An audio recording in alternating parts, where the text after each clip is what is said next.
This meeting is being recorded. So we was using two different systems. So the first system we had was Tidely. That was a system we had to be.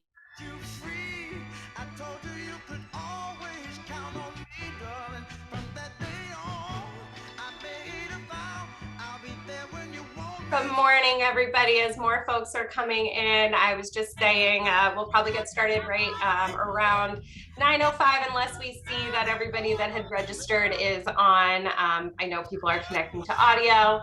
We have some good morning music vibes going today, and then we'll jump in.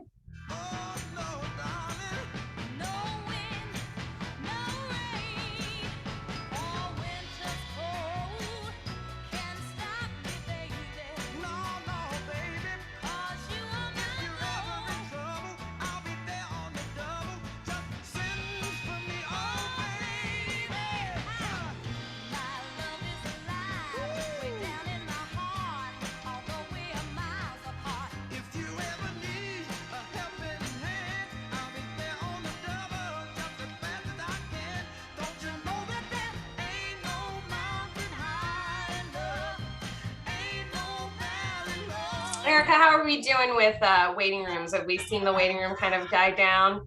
It is. We're at 75. Oh, we have wonderful. 75 wonderful people here. Okay. The recording is going and the transcription is on. Oh, wonderful. Okay. So Darnella, we can take the background music down because I think we'll jump in. Good morning, everybody. We are so happy to have you all back here today for day 2. For anybody that wasn't able to join day 1, we did record and we will be sending the slide deck out to everyone, the full slide deck. So if you didn't receive it as of yesterday, we will certainly be getting some materials out.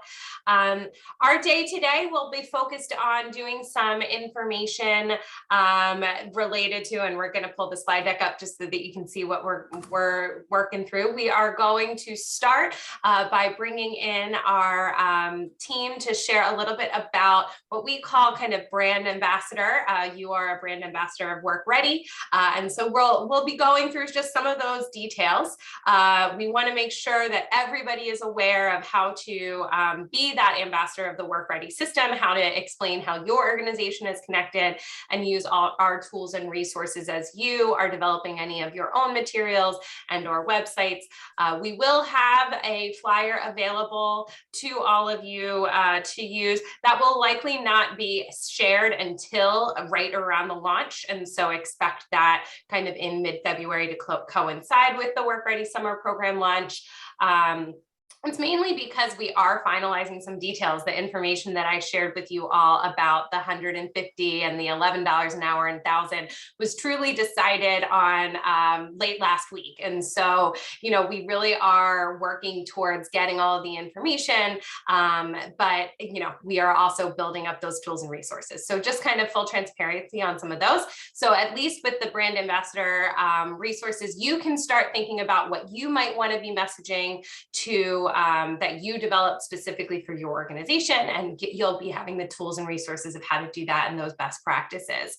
Then we're really going to spend the majority of the day going through some of the questions that you have shared already. We will be focusing on the major buckets of your scopes of work and kind of hitting on some of the main areas. We're going to be focusing on kind of the big level pictures that might, or questions that came in that really have some meat to it that might be relevant to everyone. And then we will be sharing these Q&As out to everybody in Word document. I think our goal is to get those out prior to your Friday Q&A session, just so that you have those in advance of that. And so we've been looking at some of the great questions that came in both through the chat and also posted on the Jamboard. If we don't address your specific question, just know that it will be listed on it. Some of the yes, no questions we're just kind of leaving towards that. And then additionally, if questions are very specific to your organization, you would get follow-up from your particular program manager. And that's how we're going to handle the second half of the day. So it's really going to be a little bit more about what questions you all have, how can we address it if there's clarification that you would like us to provide. So with that, I am going to go ahead and turn it over to my colleague, Stephen Tyson, and he'll jump into our brand ambassador resources. Good morning, everybody. Thank you so much for joining us today. And I am so proud to be a part of the work that we're doing. I can't stress that enough, like especially during these challenging times, the work that you're doing is phenomenal. And just don't ever lose sight of that. Like realize the impact that you're making in young people's lives now and in the future. Like it's so important. You're making such a difference. So thank you again. Next slide, please.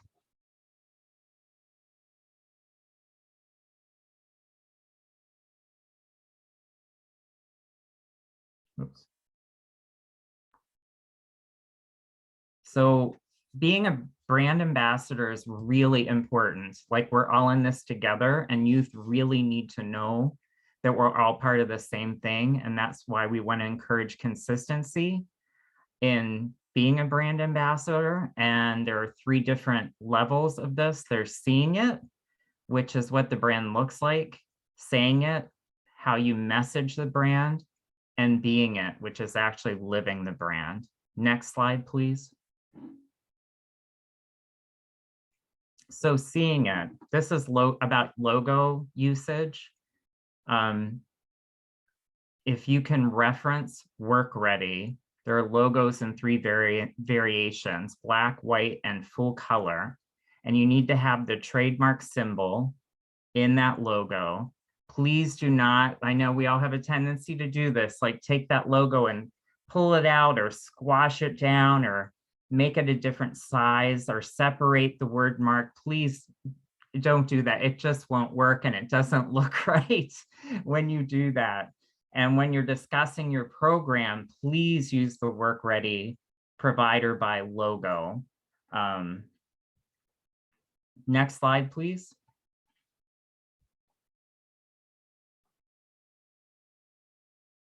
So this is about color palette.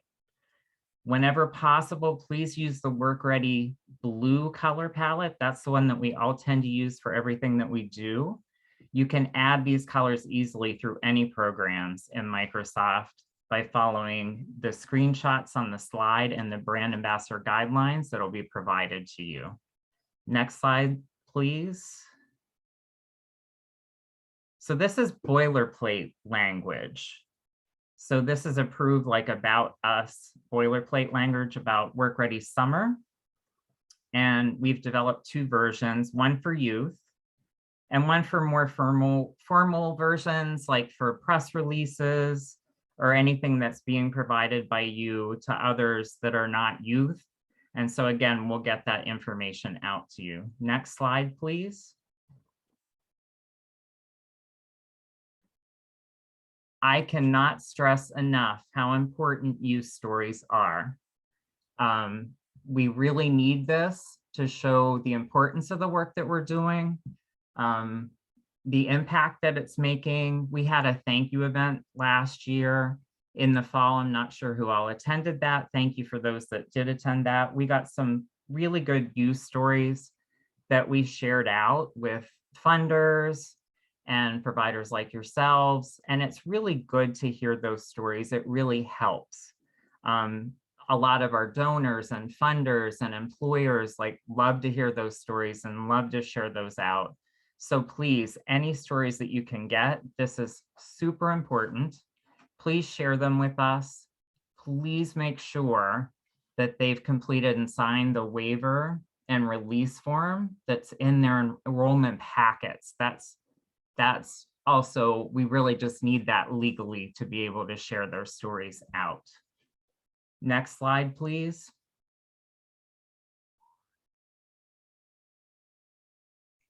So saying it, social media, this can be used for a variety of things. You can share information, promote your program, increase youth recruitment through social media. We all know youth really like to hear things through social media these days. This slide includes some helpful tips like tagging PYN, resources, like toolkits with graphics. Please follow PYN on social if you can for information or updates. This slide is about press releases. If you need to write a press release, these are some tips.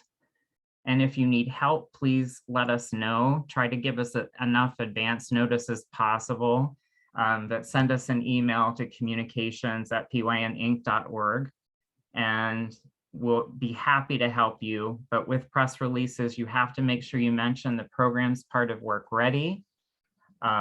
If you're mentioning that, include our boilerplate language, which I just went over briefly. And if you get a reporter or media outlet that reaches out to you about a formal statement, please reach out to us, and we'll make sure we get someone out to be a part of that or help you with that in any way that we can. And if you're hosting a press event of any kind or invited to speak at a press event, again, same thing, just let us know. That's what we're here for, and we'll make sure we get someone out to help you out with that. And again, thank you. Next slide, please. All right, so being a role model, press releases. Again, I went over this a little bit already. If you have any requests, please let us know. Other media opportunities, please let us know about anything that you're a part of, and we'll make sure we come out and help you in any way that we can. Next slide, please. Sorry, I get a little bit ahead of myself sometimes. Being a role model. We encourage all of our partners to model the skills. We're all role models, like youth look up to us, and this is what we're all part of. And so these are just some tips. So critical thinking and communicating, just some traits that you want to kind of model with youth. And make sure, if you can, you have a designated communications person that we can work with on everything that you do. Next slide, please. Okay, prioritizing youth experience. This is about being it. We really encourage you to create a web page for Work Ready and explain what Work Ready is. You should have information about Work Ready, about your program, a link to workready.org, your referral code, contact information for someone at your program who can help youth who you want to work with them. If you already have a website, we encourage you to put the same information on your own website. So you can put the Work Ready logo on there and the program information and so on your own website. And please just continue, youth more than anything want communication and constant communication, and not to lose touch as much as possible. They have a lot going on in their lives. So try to stay in constant contact as much as you can with them. Next slide.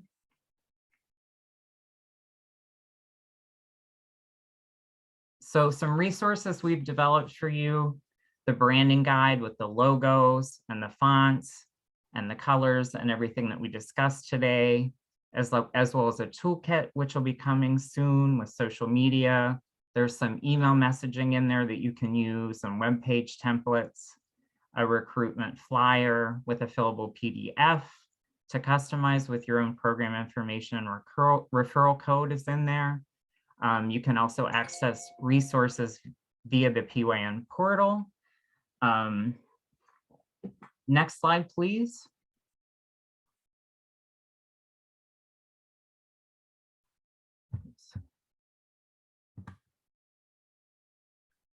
These are just some examples of how communications can help support you. Promotional materials or templates, like we're getting some flyers together for you all to be able to use, special event coverage, as I mentioned before, press releases and advertisements and media outreach. All of these are just some examples of the different ways that the communications team can help you. Again, feel free to reach out to us at any time. By email's the best, and we will respond as quickly as we can. communications@pyninc.org. Thank you again for all the work that you do and impacting young people's lives. And I look forward to working with you soon. Thank you, Stephen. Dornella, you can head over to the next slide. Just good morning to everyone. Farah got a chance to kick us off. I just want to say good morning and welcome back. It's amazing we have almost exactly the same number of people today as we did yesterday. There are 106 of us here today, so that is really exciting. And we are going to head into the question and answer section that Farah described. As we talked about yesterday, we're going to do this section by section of your contract. So we talked about the 5 sections. So we're going to start with section 1 and the sort of pressing questions that came up for section 1. We will end with other, with the things that you all asked that did not fit into one of the 5 categories of your startup contract neatly. And as I shared in the chat, we will send this, and I think Farah mentioned, we will send this document to you as soon as we've got it fully complete based on today. It'll come from your program manager. And then again on Friday is your first Q&A sort of office hours session with program managers and myself. And we will be sure to answer other questions that are still lingering. So if you have questions that are not getting answered today, they're probably in the document and you will get them tomorrow. They're more straightforward things that we're not going to dig into. We're going to get into some of the ones that have a little complexity or nuance or require a little bit more of a discussion. So we are going to just show the slide, the next one, Dornella, that has the 5 elements. And that's sort of how we're moving through. So if you remember yesterday, we started with requirement number 1 is engaging young people for qualification and onboarding, completing a program plan, recruiting high quality work sites, and participating in training and complying with operational procedures. So we're going to start with the first one, which was our longest section, and we had a lot of questions on about recruiting, engaging, qualifying, and onboarding young people. So I'll turn it over to Farah. We'll be pinging a bit back and forth between different PYN staff depending on the question, but I'll hand it over to Farah now. Thank you, Erica. One of the things that I'm going to jump into first, because it builds off of what Stephen had shared, and we've received a few questions about it, is about our requirement of having work-ready information on your own website and the question of what really should go there and the redundancy of information. We recognize that each program is unique and individual and has details that are specific to your organization. We will have workready.org that speaks to the larger system that talks about the larger information about WorkReady, similar to what Stephen had shared about the boilerplate and general information that is kind of universal. We will have FAQs and we will have that information. Additionally, we recognize that we have the program locator that PYN manages, which will have your contact information as well as a 500 word count program blurb. Or is it character count? It's one of the two, but it's a smaller program blurb that we don't expect to have much detail. It's probably about, 4 sentences is typically what I have seen. So what we are asking you all to do with a website for your organization is that is where you should be explaining details about your specific program. If there are any specific elements that you want to go in that would not fit on the program locator. If there are nuances about how to apply or who you are working with. This is the place where you should be putting information about your in-person sessions. If you plan to have an in-person session on the same time during the week, or if you're having in-person sessions at a certain location.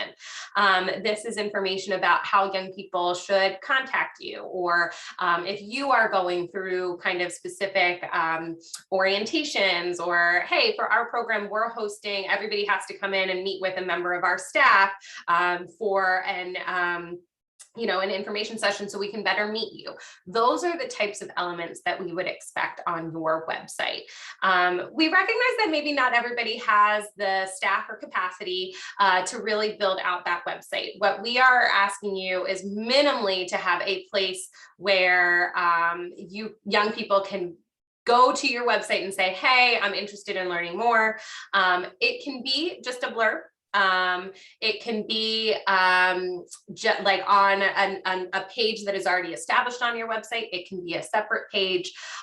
We really are asking you to have some information up by the middle of February. If that is general information that you are leaning towards, and that's what you let us know, and then you have the ability to build out more information, let your program manager know, and then we will update our program locator if there's a new page after that point. So I just want to address some of that stuff. There were some questions of like, what is the redundancy? So that really is intended that this is the space where you as your organization can talk about your specific programming. We also received questions about, is this required for OST programs?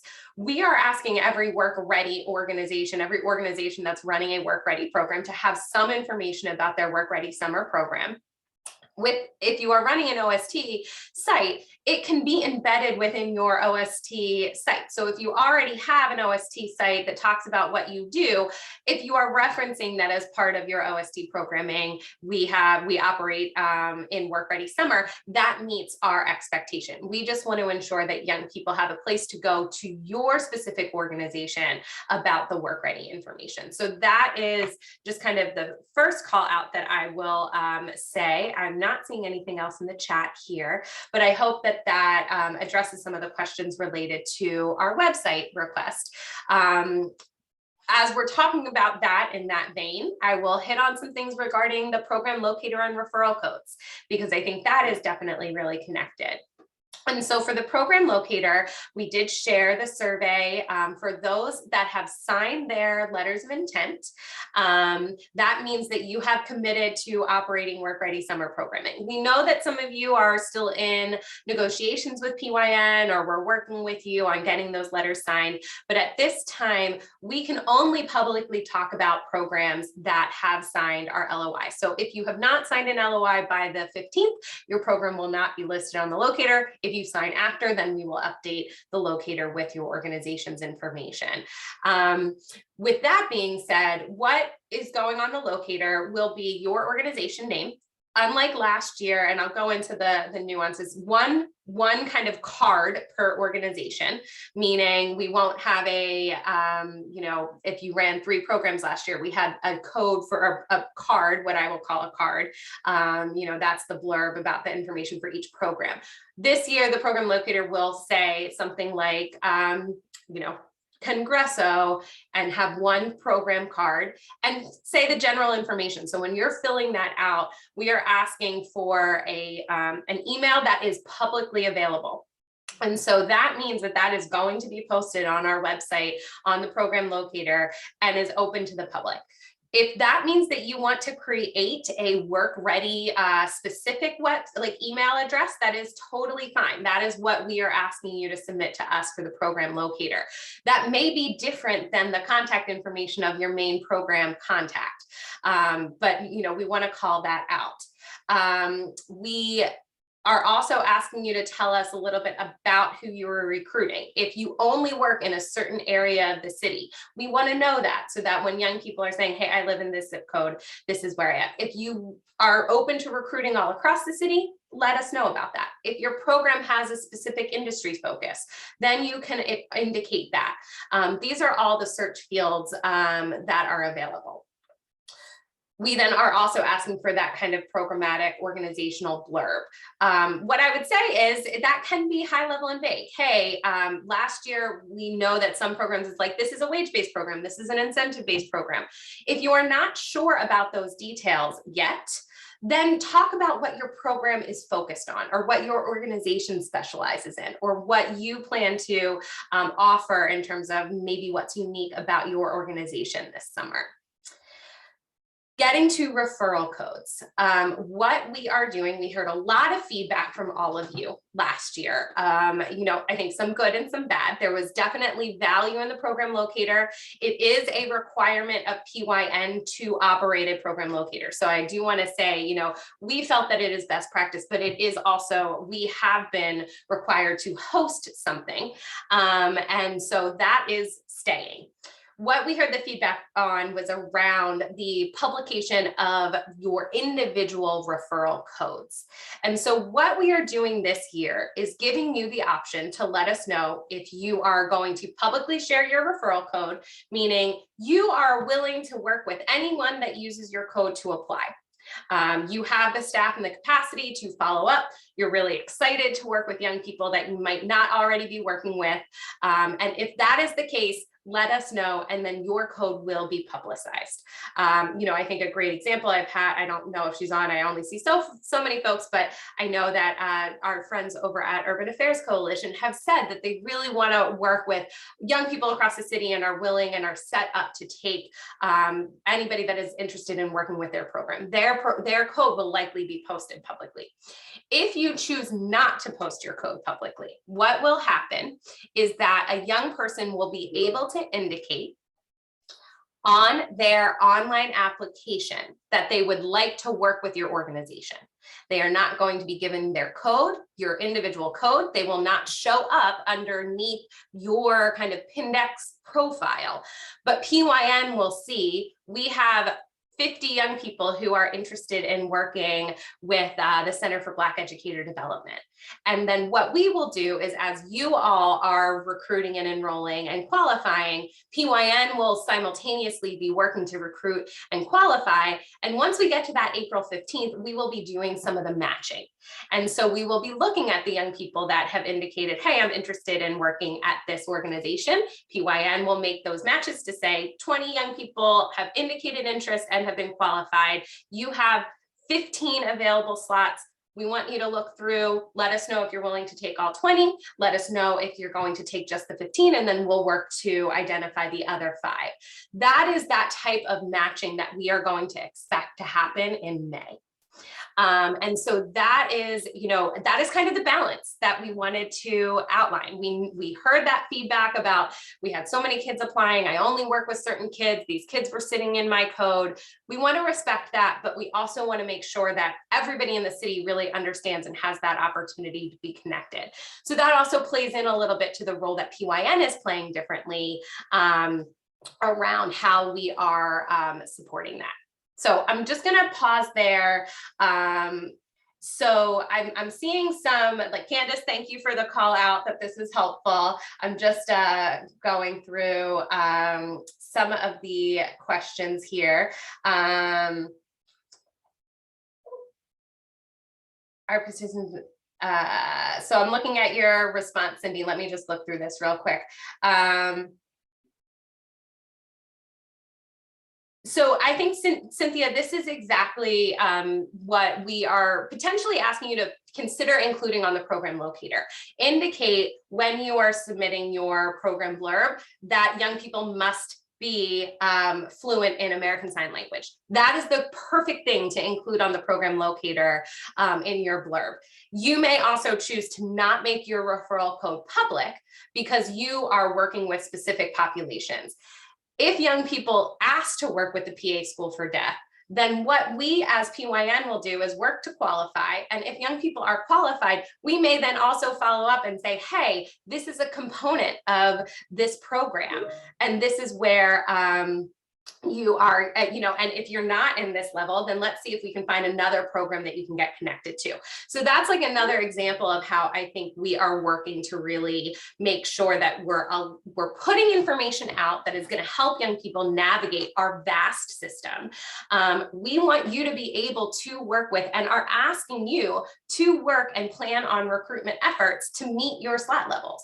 So if you already have a network of, if your program level is that 50 to 99 and you are already working with about 75 young people, then you may say, hey, don't put my code up, but young people would be able to indicate their interest.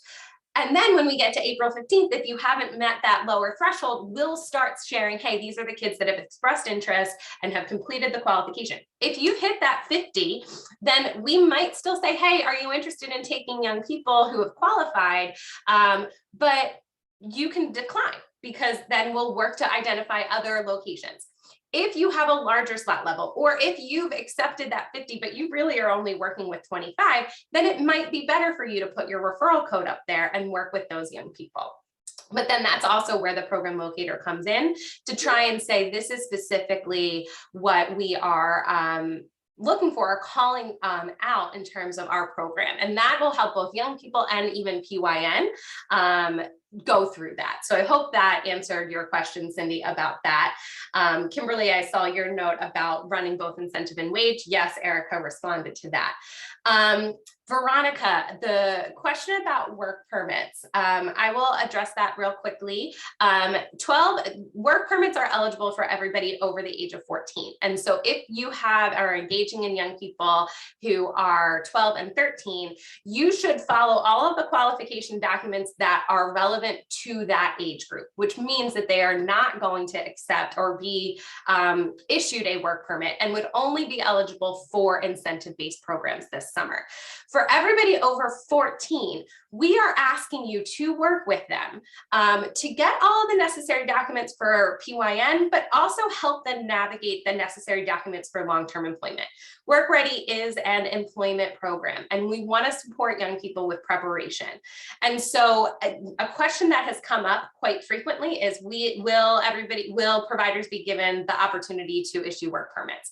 The answer is yes. And so all providers will have the opportunity to be trained and authorized as a work permit issuer on behalf of the School District of Philadelphia. PYN will then issue work permits to those organizations that pass and certify as a issuer. We will share information about how to do all of that. That will likely be happening in February. What I would say, though, is that there should not be any barrier for a young person that is 14 to 17 who does not currently have a work permit to receive a work permit.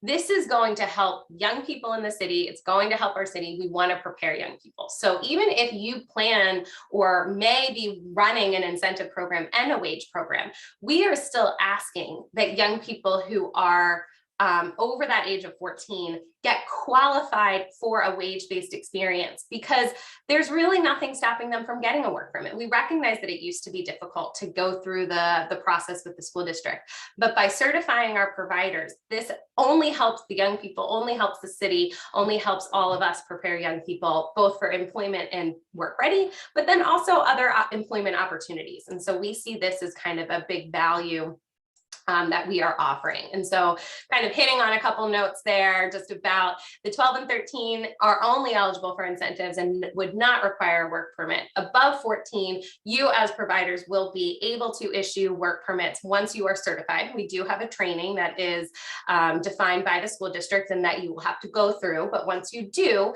you'll be eligible to grab work permits and then issue them to young people who are interested in working with your program directly. And so that is definitely something that I hope you all see as a value and will help young people get through the program. So let me just run through, or if folks, I'm just looking through. It looks like some people did outline here. Okay, so I think I hit a lot of those questions. Michelle, Michelle Wilson, I see that you had your hand raised. I can unmute you and you can go ahead and ask your question. I'm sorry, I didn't mean to raise my hand. Okay. So then you will, Terry King, the district will still be issuing work permits, and they have their information on their district website and their process. So yes, the district is still issuing work permits. Young people should only be getting work permits from you if you are working with them. And so, you know, we are not going to publicize on the district website all of your locations. This will really be you being able to manage, hey, come in. If you don't have a work permit, let us know. We're going to leave that to your process. But just know that you will have that ability to issue a work permit. I do want to spend a couple minutes talking about referral codes. One thing that we did change this year, and I realized that I didn't necessarily highlight that, but please refer to your LOI if you have not done so already. We did make a choice to kind of update our referral codes across the Work Ready Summer system. They are now a Work Ready in RW with a number. The codes that have been used in the past literally are decades old and connected to very old programs with no real clear indication of what is a P, what's an S. And so our codes this year are more specific to, this is Work Ready specific codes. And so please make sure you're looking at your LOI. If you are doing your own flyers and as you're talking to your young people, make sure you're using the code that is connected to your program this year. We recognize that as a shift, but it's really in an intent to kind of align and make codes more understandable. Why is one an S, a T? We had Ps all over the place, and those are really from longer term, older connections, and we want to make it uniform for Work Ready programming. And that is also similar to those that run OST and E3. Those codes are more specific to the program. And so as Erica dropped in, if you are not sure, and if you are not able to get access to your LOI, please follow up with your program manager. They'll be able to quickly let you know your program code. And so you can certainly do that. I also want to call out, we issued one code per organization. And so a lot of folks have had questions. I used to have 2 codes. I used to have 3 codes. This year, with the startup contract approach, you were issued 1 code. We want you to be able to see all of the young people that are interested in working with your organization. And then if you plan to operate more than 1 program, meaning an incentive or a wage, those documents will occur once you move to the onboarding phase. When you are selecting, I'm going to work with this young person in a wage program, then they will be prompted to select the additional documents and complete those documents. If you're only working on wage programming, you are more than welcome to begin that collection of documentation when you start the qualification. You will not be able to submit it to PYN until we get to that onboarding phase. We are still exploring, this is a place where I'm going to do full candidness. We are looking at our systems and looking at how the new HRIS system, Centrally HR, is set up to determine whether or not you will need separate codes for your actual implementation contract. Based off of what I know now, you should actually be able to have that pool of organization that young people are in, and then as you are assigning to the specific experience, you don't need to have the difference of code. That is assuming that all that setup is working the way that we expect. I should know that by the time you get your implementation contracts, but at this time, I don't want to commit one way or another. And so as soon as we have those details, we will let you know, but we are setting it up so that young people will apply with your organization under one umbrella code. And then you would be looking at, okay, I know these 10 are going to be in my wage program and these 15 are going to be in my incentive program. And that is where you get to that onboarding experience. And so just kind of hitting on a few things there. I'm just going to do a quick pause. Erica, you might have been looking at the chat. Did I miss anything related to website, program locator, and referral codes? We're doing great on that, and we're also jumping in on the chat. I see Shane Weller, you've got your hand up. Anything related to the youth recruitment, qualifying, onboarding, all of that? So my question was just in regards to the into the work sites. Is that, may I ask that question now? I'm gonna jump. We're gonna get to work sites in a minute. Okay. And so Shane, I would ask for you to hold that question. And then if I don't hit it when I go over that stuff, please raise your hand again and jump in. Not Okay. a problem. Thank you. Awesome. Thanks for asking Thanks, and Shane. clarifying. And so I'm just going to look through some of the other questions that we had. Some quick hits, just to kind of do some quick ones that we came through. There was a question about like, who is eligible for recruitment? Can we recruit across the city, or are there only certain zip codes?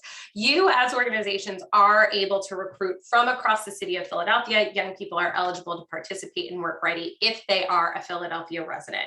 So as long as they're a Philadelphia resident, you're able to recruit. We do have specific areas specific zip codes, schools, and particular populations that we have outlined in your scope of work that we are prioritizing. These are populations that are traditionally underrepresented in the Work Ready system.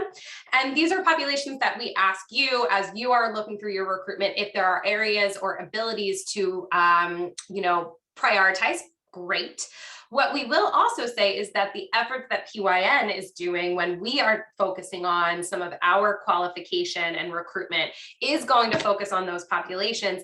And as you all are getting referrals, they may come from those populations because that is kind of a priority that PYN is looking at. But you as organizations are able to recruit as long as young people are Philadelphia residents. That's one thing. Another quick hit is, can we accept electronic signatures? Absolutely. You are not required to only have kind of what is called a wet signature. You can definitely accept a electronic signature that can be completed via a traditional Adobe fill and sign. Really anything that is signed on a signature line is accepted as a signature. And so we will accept a traditional wet signature if somebody signs it. We will accept a picture of a signature that is uploaded on the document, and then we will also accept electronic signatures that are filled out. And then another, I'm just looking for some of those quick hit. Oh, another quick hit is that there was a question about translation services for our customer service center. We have engaged and we have a contracted organization that if we receive a phone call and people need translation services, it's one of those processes where you can request that and we call in and we get linked with a translator and translation services. So that quick answer to that, hopefully that supports some of those things. I think that hits most of our recruitment and enrollment items. What I will say is we did finally get a question on can you share shots of the application now? We are still finalizing it. PYN will be doing our own staff testing just to try and break it next week. We may even be asking one or two of you to also help with our testing and potentially have some of your young people, particularly our OST sites, keep an eye out for an email on that. We're not going to ask everybody, but we're looking maybe for one or two organizations that might be willing. Once we have the application finalized, we will do a screen recording of the full application and make that available. We also highly recommend you as a provider to complete it as your own kind of test. And so that way you can walk through, we will do a walkthrough, but then that is also the chance for you to do that. So high answer, yes, we will share resources of the application, but it will likely not be until close to when we launch that application. And then finally, there was the question about, will young people be getting emails like they did in the past? We have several things that are automated both through Pindex, and we also expect things that are going to be automated through the Centrally HR process. Last year, we gave you all the option to choose in-person enrollment versus electronic enrollment. That technically will still be an option for this year, but we highly, highly recommend that everyone select electronic enrollment for the young people, because that way they will get the emails and the updates about their status. If you select in-person enrollment, a young person will not get any updates about their status from PYN, will not get any information about, here are your documents, this is where you are in the process. It kind of cuts them out of our network of receiving those updates.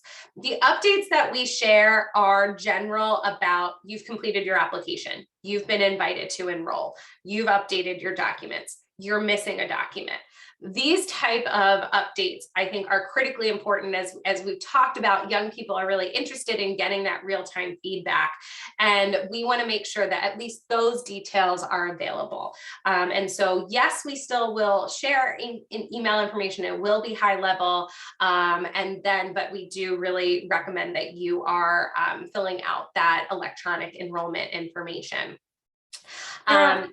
Go ahead. Oh, excuse me, Farah, I'm just going to jump in. Anthony Singleton is saying, can we start an application as in-person and switch it to electronic? We touched on this yesterday and it's confusing, and kudos to Michelle DePolter, who is really working on this. If you are working with a young person in person to complete the application, just say electronic.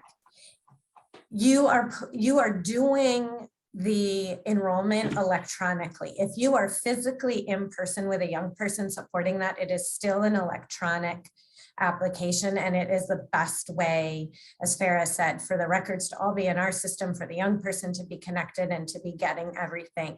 Michelle DePolter, I believe, is actually working on removing the in-person because it is a confusing statement. So you might be standing there in person with the young person, but you are doing an electronic application. So unless there is a very, very unusual circumstance, in which case you would have connected with PYN to discuss this, just pick electronic. It's really going to be your best bet. Mhm. And then the last thing that I will, there was a question, and then we'll kind of move over to the program plan. But the last thing that I'll talk about in terms of, well, actually two more things, because I think that there was, I'll dive into our expectation of the in-person requirement. But there was a question about, like, will you as a provider be notified as young people submit documents and things like that? The statuses within Pindex that were established last year will continue in the qualification phase. And so similar to last year, you'll see that young people have applied under your code, then you will initiate that enrollment. It'll show that they are in the enrollment phase. When they then start to upload documents, it will show that they are in progress. When they complete all of the documents that they need to turn in, it'll show document complete. So I highly recommend that you are looking at young people when it starts to show documents in progress. That's when you can see, hey, they've started. Let me see if they've put them all in one place or all in another place. But that is how you will be able to see that information real time at any time. Starting in March, we're going to give ourselves about 2 weeks to get data populated from the application launch. But starting in March, you will then start to get your kind of program roll-up information from your program manager, which will say things like number of applications, number of documents in progress, number of youth qualified. Those emails will start coming at the beginning of March, and you can then follow up with your program managers about any questions related to that. That's not going to give you the particular participant detail, but you will at least get, like, this is what our system is showing. Is this what you believe is true? And then that's also where you can work with your program manager about troubleshooting. So you'll be able to see that status update. You will also be able to see those same type of status updates when we move to the HRIS system. The exciting thing about the HRIS system is something that a lot of you have been asking for, is it will have kind of programmatic dashboards. And so when you will log into the system, you'll start to see your little wheel or bar chart of this is the number, and then you'll be able to click on some of this. So some of the stuff that PYN has had to send you in terms of the roll up will start to just be in your programmatic data dashboard when we get into the new system. That is a feature that we are excited to roll out. And then you'll be able to see the data related to your participants in your particular organization when we move through. And so talking about that, then we did have a few questions about the in-person. We are asking that you plan to start in person at least twice a month. Now we recognize that the application is not going to launch until February 15th. And so if February you only get one, that's okay. We understand that. Really, we put in the contract, please plan to start as of February. We likely will start tracking as of March.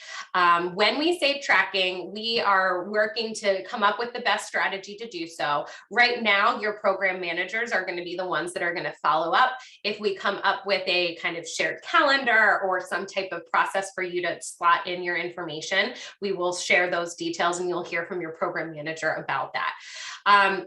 Truly, the city of Philadelphia is requesting that we are able to say, here are the places where young people are having in-person sessions. In addition to the sessions that you are offering, PYN is also working to do sessions, approximately 12 sessions that we will host. And so, having that in-person opportunity for a young person to get connected is extremely important to PYN, as well as our city stakeholders. And so we will be tracking, we will be asking you for that information.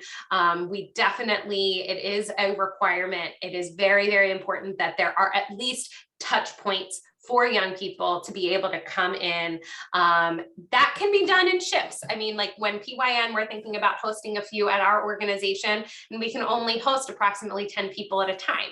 And so that is okay. You don't have to think of it as I have to figure out how to have, 50 young people at my office, given all of the COVID restrictions. We're planning on doing something around, 10 young people every 30 minutes and doing a sign up. And that is the type of thing where you might say, hey, we're going to do that the second and fourth Wednesday of the month. We're going to have our office open for young people to sign up and register for appointments. That is the type of thing that we're asking you to develop and plan out. Best case scenario is that you say, yeah, it's the second and fourth Wednesday, or it's every 15th and 30th if it's not a Saturday or something like that. And it might depend on your organization. It could be, like I said, you schedule individual appointments, and how you choose to do that will be your organization. You could say, hey, we actually have a big auditorium and we can do things where young people can come in. And so that's what we're talking about in terms of that in person. So I feel like I did a lot in that first little bucket there. I'm just going to pause. Did any other questions come in for the chat that I might not have hit?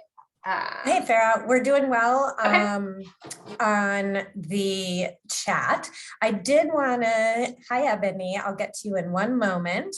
I did want to just touch on something that came up in the questions yesterday, is if you already run an in-person program, say OST or Work Ready School Year, or however your program is structured, there was a question of if you have to do extra and separate. You need to designate some of those as dedicated times that you are doing recruitment and enrollment, and then you can count that. So if you, for example, you are a OST program and you say on Wednesday, we're going to present to you about Work Ready, and we're going to spend time helping you with that electronic enrollment, but an in-person setting, then that can count. So you don't have to do something in addition if you're already recruiting and enrolling at your site. We will share more details on the PYN hosted in-person events. For work permits, just to reiterate, providers can issue work permits.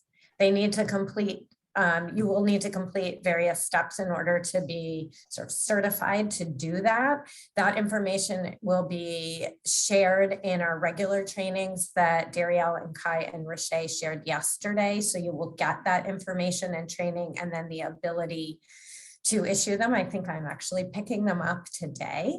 So we will have them in-house at PYN for you to get once you are certified to do so.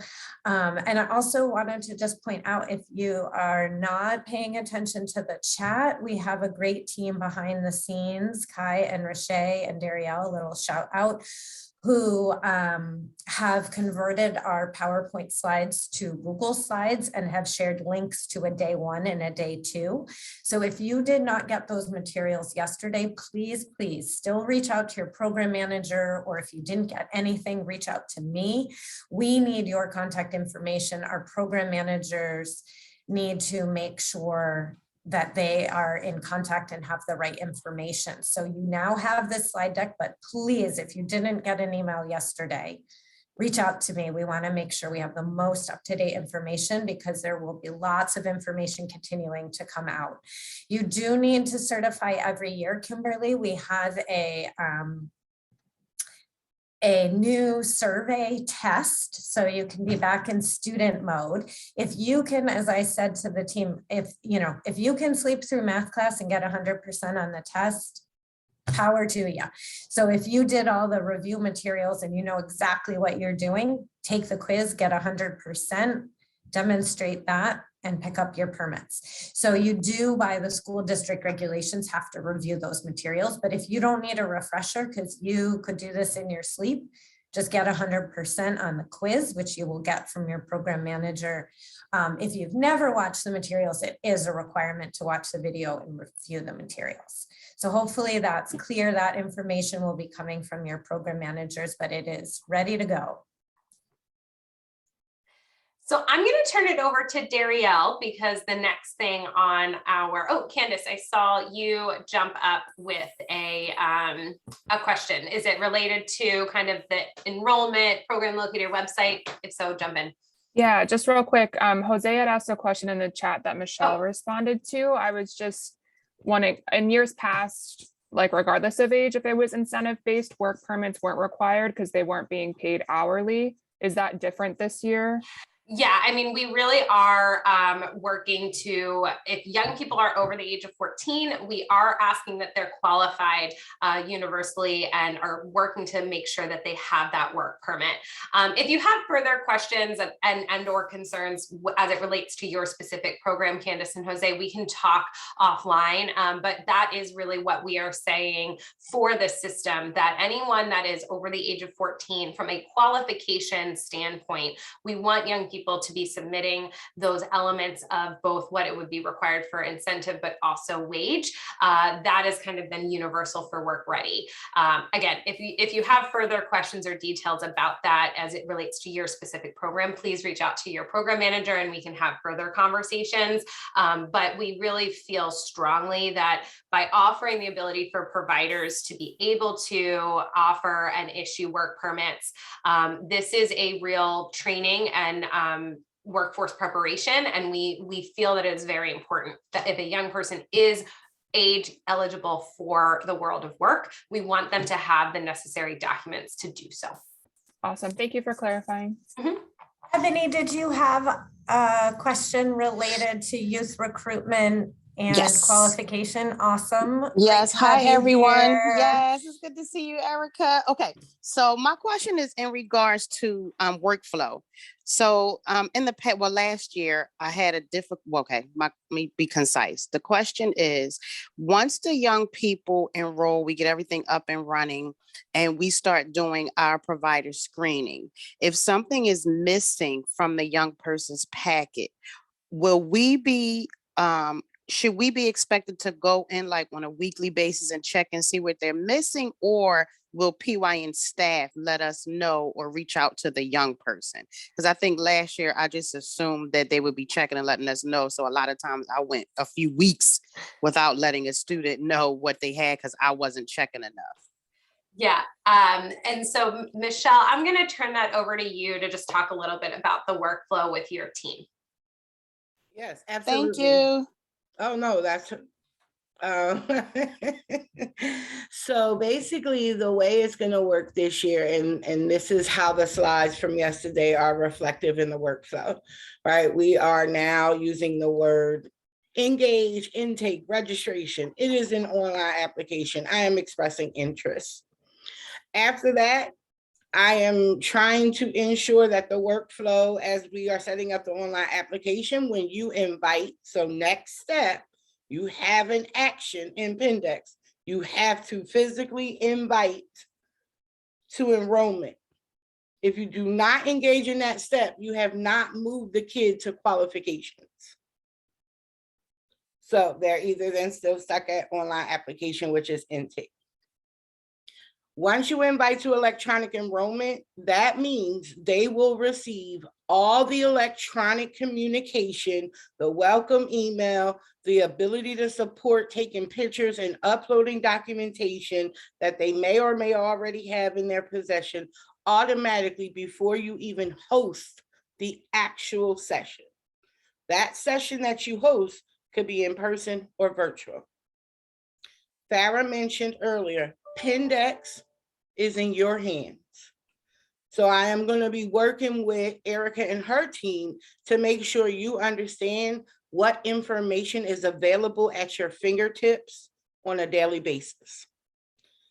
Also, you will still get those weekly reports. Those weekly reports does tell you the number of kids who are incomplete, what is missing. It does tell you which supervisors and jobs are not cleared. So we will continue to maintain those reports, but the information is in the participant tab and in the contracts tab.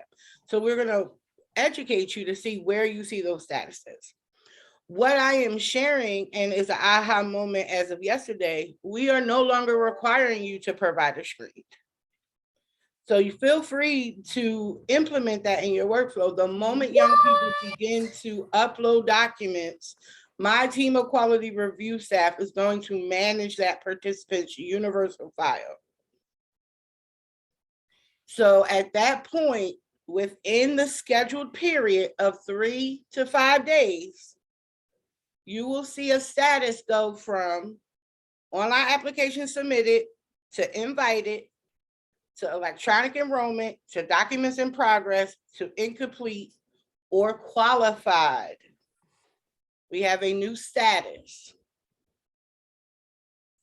And so, yeah, so I think we're here, and I appreciate the hand claps and the high I'm fives. sorry. So just to reiterate, I wanted to let Michelle share that, but we are not going to require you all. What we learned last year is that because of the process that we did last year, where it was all coming into Pindex, it allowed our team to be seeing these things live.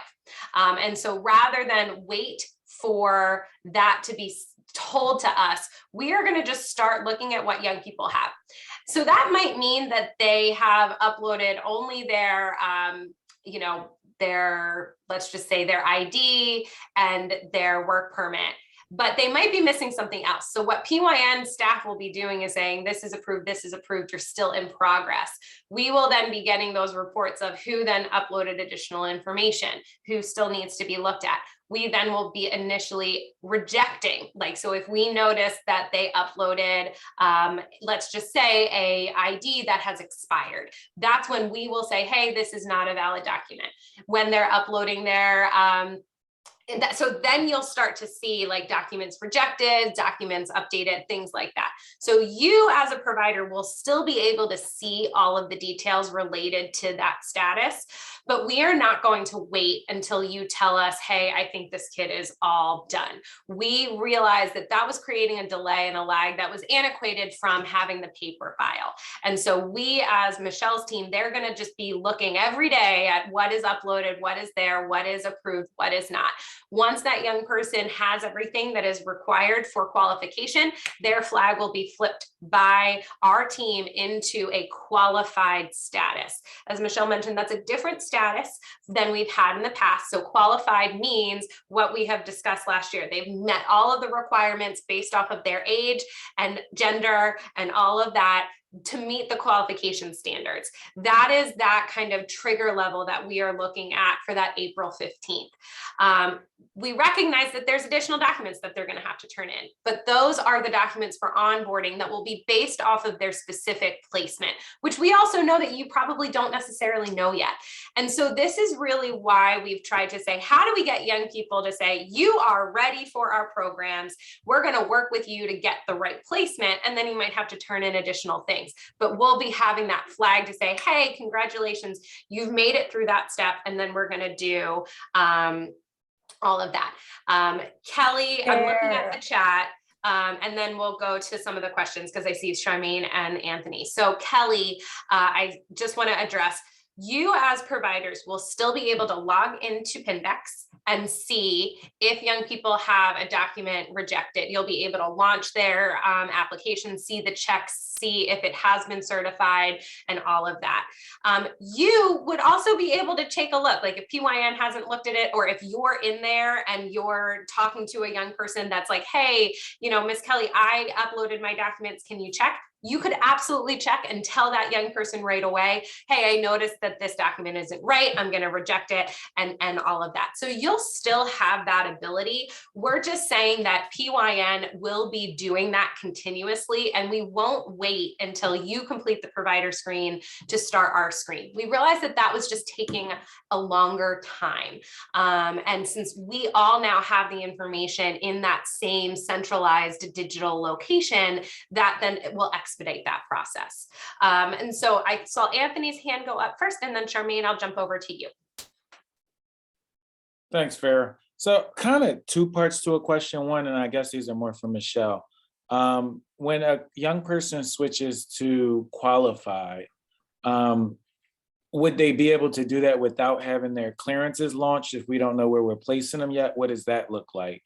And then the second part of my question, in previous years, we were able to, we were not able to, but we got a generated report of incompletes based on our program manager sending us that qualification list. It sounds like that we're going to have to do this individually now, and we won't be able to generate that list, or am I listening incorrectly? I can just jump in. I know you reflected to Michelle, but I can jump in, Anthony, real quick on your two questions. One, clearances will be required at the onboarding phase. If you know your young people in your programs will need clearances, we highly recommend that you start that process and start launching that process even when you start the qualification. But they will be submitted at the onboarding phase. So yes, they will be qualified because not every young person in the program needs a clearance, but they will need that clearance to pass the onboarding phase, which is going to be required to be completed before they can start work. So qualification means that they are qualified for work ready. It does not mean that they can begin work because they need to complete all of the onboarding steps prior to that program start. So really what we're trying to say is, who do we know is eligible for the general program? And then based off of the individual placements, which is where clearances, W-4s, I-9s, vaccination requirements, that is happening at the onboarding phase. And so that is when clearances would be submitted, as well as other documents, Anthony. Regarding the incomplete reports, we will still facilitate incomplete reports. They just will be on a weekly basis. And so if you need to check something about your young person, or if you're talking to a young person or want to go in, you have the access to do so, but we will still have that ability to do those automated reports as well. Got you, thanks. Yep, Charmaine. Good morning, everyone. I'm excited and looking forward to using the new process. So my question is really just around language and messaging. Yep. So sometimes we're still referring to it as the online application. Should we be using intake application when we put it on our website and our flyers? Are we switching the messaging? Yeah, how we're talking about the messaging is, and I think that, listen, like it's difficult. I know Darielle is also working to see if we can get some kid feedback in the next week or so, from some of our teams that are working directly with young people. What we've realized, Charmaine, is we were talking about like apply to work ready, and apply meant a ton of things. And from what, like, there's an application, then there's all of the different steps. So what we're trying to frame it as is there are multiple steps to apply to work ready. The first is intake and telling us who you are by filling out an online application. Then you need to qualify by giving us the additional documents that are required for the entire work ready system to let us know that you're eligible programmatically and you have the necessary things. Then you'll have to submit additional documents based off of your particular placement. Once you complete all three of those phases, you would be ready for your placement and work ready starting in July. Okay, so we're just telling them it's an intake application. Yep, it's an intake application. Yep, I mean, it's still an application. They're still filling that out, but it's really just the intake phase. They're telling us who they are. That does not mean that they have turned in anything. Then they'll turn in some things, but that doesn't. And sometimes young people that turn in qualification based off of their placement, that might be all they need to do. You know, young people that are going to be in incentive-based programs that do not need vaccinations, that do not need clearances. Once you define that, their onboarding is, yes, I got my handbook and I'm ready to go. Whereas other young people in the onboarding phase may have to do additional documents. And so we really want to try and separate out that experience, because I think from my perspective, and I hope from young people's perspective, when we got muddy about that, everything happening in that kind of second phase of enrollment, it was like, well, you need to do this for enrollment, and you need to do this for enrollment, and that's where I was like, well, my friend did this over here, and they didn't have to. We know that's the reality. And so what we're trying to say is everybody's qualification based off of their age and gender. So recognizing that there's some nuances with qualification, but if you are a 14-year-old regardless of program, regardless of work site, you're going to do the same thing for qualification. Where it gets different is based off of the onboarding, because that's specific to their specific placement.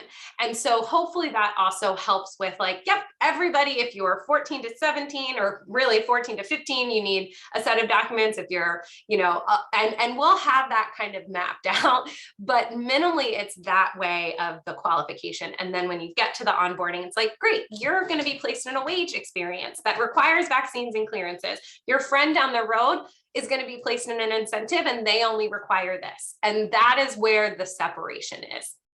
Okay, thank you so much. Will it look very similar to what the online application looked like last year? The application itself is going to look very, very similar. We're adding some questions that are related to new information. You know, there's requirements of collection of vaccination status and things like that. But overall, the application experience will be very similar. It will look and feel similar. It will maybe have some additional questions, but the application itself is not drastically changing. Thank you. Thank you. Sarah, I'm going to jump in with a couple of follow-ups. I've gotten a few offline questions about folks who would like to collect all of the documents at one time in one place. That is an option, but we need to be super clear that onboarding is once you are connected to a job, a position. And so if you as a provider have a secure document like a share file, and you would like to say to the young person to bring all of their qualification documents and potential onboarding documents, they can give you proof of their vaccine in case it's needed. And all of those things, and you can store them in your system to upload once they get to onboarding. We cannot collect those legally until they are connected to that job opportunity, just the way if you apply to a job as an adult, they are not going to give you a W-4 and an I-9 in case you get hired. So it's a very similar thing, but if you want to do it at the same time, using your system, go right ahead. I saw a question, and while we're sort of on this onboarding and vaccines, we have in the other category, I put a lot of our vaccine questions, but since it can be part of onboarding, I'll just address right now. There was a question about, are the young people required to be vaccinated to participate in Work Ready? No, not as a Work Ready PYN requirement. However, in order to get placed in a job, whether that job is with the provider at a provider site or at a work site, you have to follow whatever that organization or business's requirements are. And here's a subtlety that's really important that we touched on yesterday. But for example, if you are using a school district of Philadelphia building and you have a wage program, your young people are considered employees on school district property, which means they need to be vaccinated. This is where Farah is talking about separating out the qualification and the onboarding, because it gets really particular whether that vaccination requirement, and sometimes you might not be required to be vaccinated, but you have to demonstrate your status and prove your status. So if it is an internship with a company that is doing an in-person work site and requires vaccination, then that young person needs to be vaccinated. So a question that came in the chat was, what about a young person who's not vaccinated and does not want to get vaccinated? That is their personal choice. They are then limited to work sites, including provider sites that host young people who can accept non-vaccinated young people. If there's any questions about that, please raise your hand or put it in the chat, because it is a little tricky and it's a little particular down to, are they considered an employee or not? Because, you know, we think about the school district and kids don't have to be vaccinated to attend school in a school district building. But if they become an employee and are at a school district building, they do. So there's some nuances and subtleties. So Shane, again, site supervisors, there is no vaccination requirement coming from PYN. If you are working for a nonprofit that requires you to be vaccinated, or you run your program out of a space that you are renting and requires that, then yes. But it is not between you and PYN. We are not collecting provider vaccine status. We are not making a requirement for you as a provider. It is up to where you personally are employed and where you're employing the young people. Of the vaccination sites listed, have the sites listed by vaccination requirements. That we might need to follow up, Devin. That would be a little tricky because we are, I will say this, and this should be useful. We talked about the one point of entry for work sites through the PYN webpage. That will ask them to list whether they require vaccination and or proof of vaccination. So when you connect to a work site, that is a piece of information we will have asked them. Great, glad that helps. So some of the other things regarding vaccinations, I definitely think we can talk about. I think it's very nuanced, obviously, and this is stuff that we're navigating all together. I think we'll take a look. I don't want to make any commitments because vaccination status is obviously personal identifying information. So I think it's also a matter of what we can share in terms of individual vaccination status, which is different than what vaccination requirements for work sites. Obviously, as we get to that placement level, that's when some of these conversations will be coming up. And so that we do want to highlight that. So I realized I was like, yeah, we're going to turn it over to Darielle, but then we had some really great questions. And honestly, we're clicking off a lot of the things that might have come up in other sections. So all good.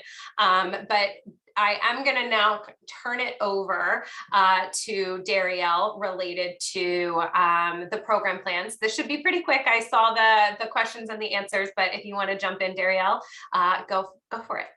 Sure. Thank you, Farah. I'm just going to, like she said, jump in about the program plan questions. There are about 5 here, but feel free to populate the chat if you have any that come up. So the first question regarding program plans, and again, that's the step 2. Will PYN share samples of program plans to providers and work sites? And the answer to that is yes.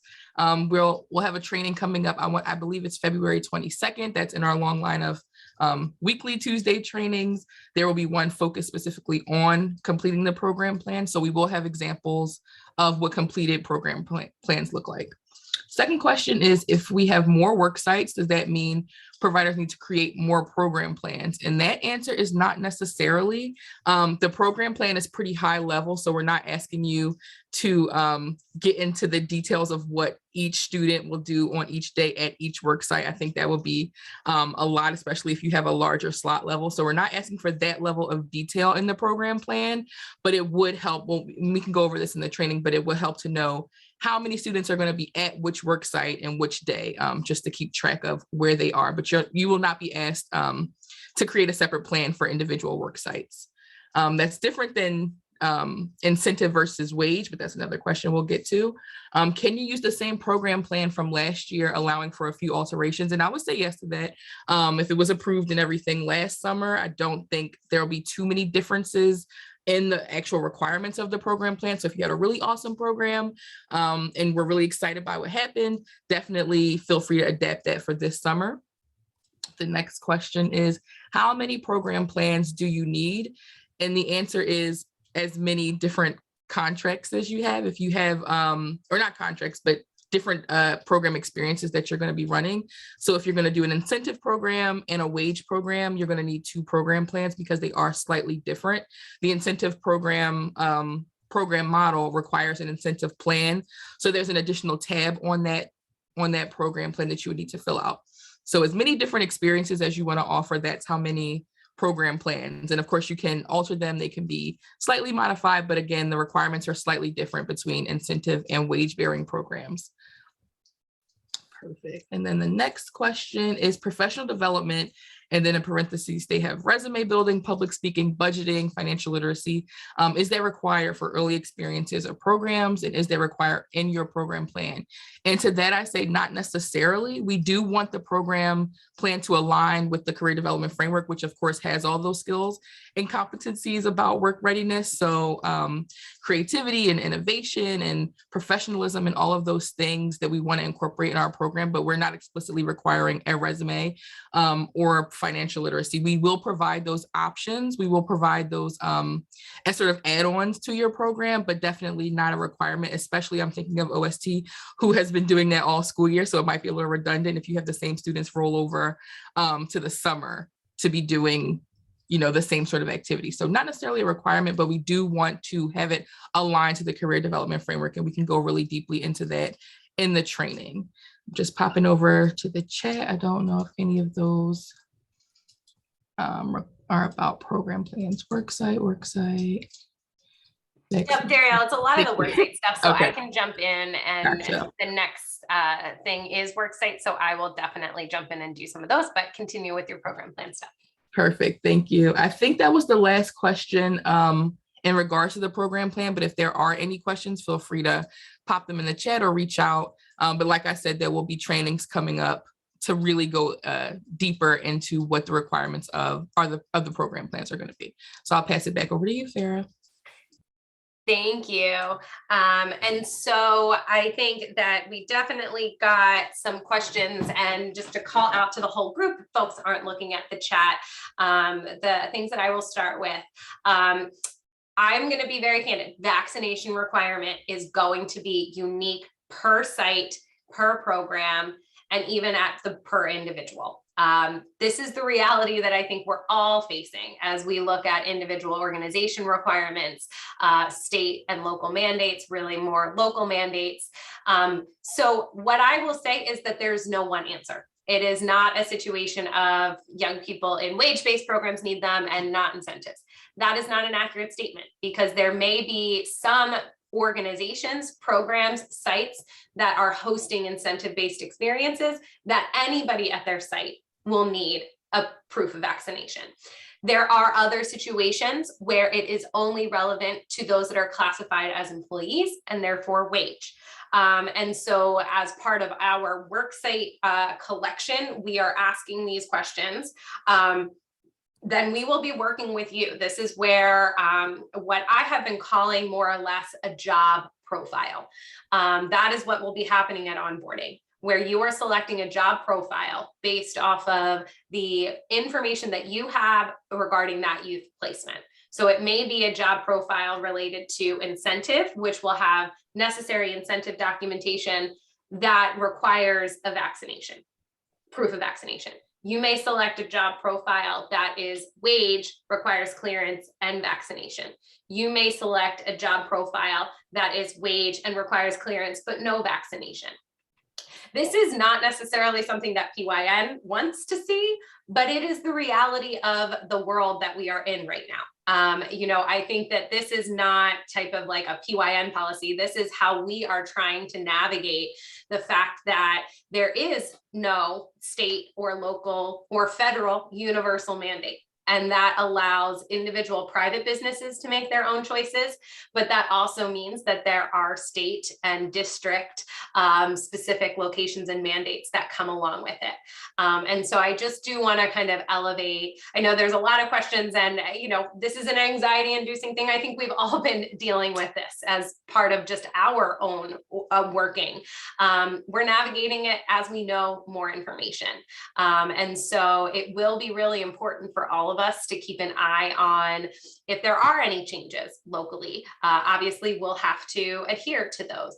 But right now, what we see in the city is that it is organization, business dependent. In some cases, that does have an impact on anybody in a physical building. In other cases, it may only be related to employees. Keep in mind that PYN is the employer of record.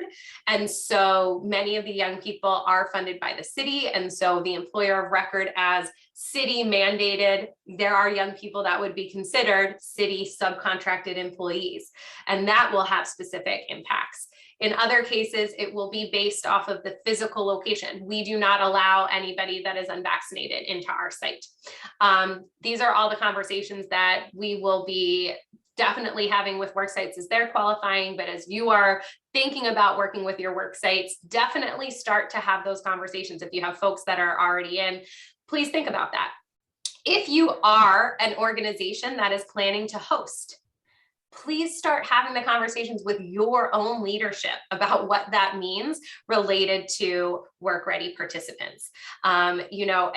This is certainly a thing that we as PYN have started to navigate. As Erica mentioned, we are not saying that work ready is requiring vaccination, but we are being very clear that based off of the guidelines locally, the requirements, many sites will require that. And so as you guys are thinking about, hey, I operate, let's just say out of such and such university, the university requires me as an employee, it might be worthwhile right now to start those conversations to say, hey, is a young person that PYN is hiring and paying classified as an employee? Do they need to be vaccinated to come into our site, or are they exempt from my program, like your specific work site, or are there other things that you need to be thinking about? So I just kind of want to call that out. There's no set answer, and it will definitely be dependent on those individual sites. We also had some questions just about when the worksite process is going to start. We are aligning kind of that worksite process, that single point of entry, to begin along with our youth application. We are also working with all of you and our kind of vendors with Sterling to make sure that there are trainings for those that might be new on how to launch clearances.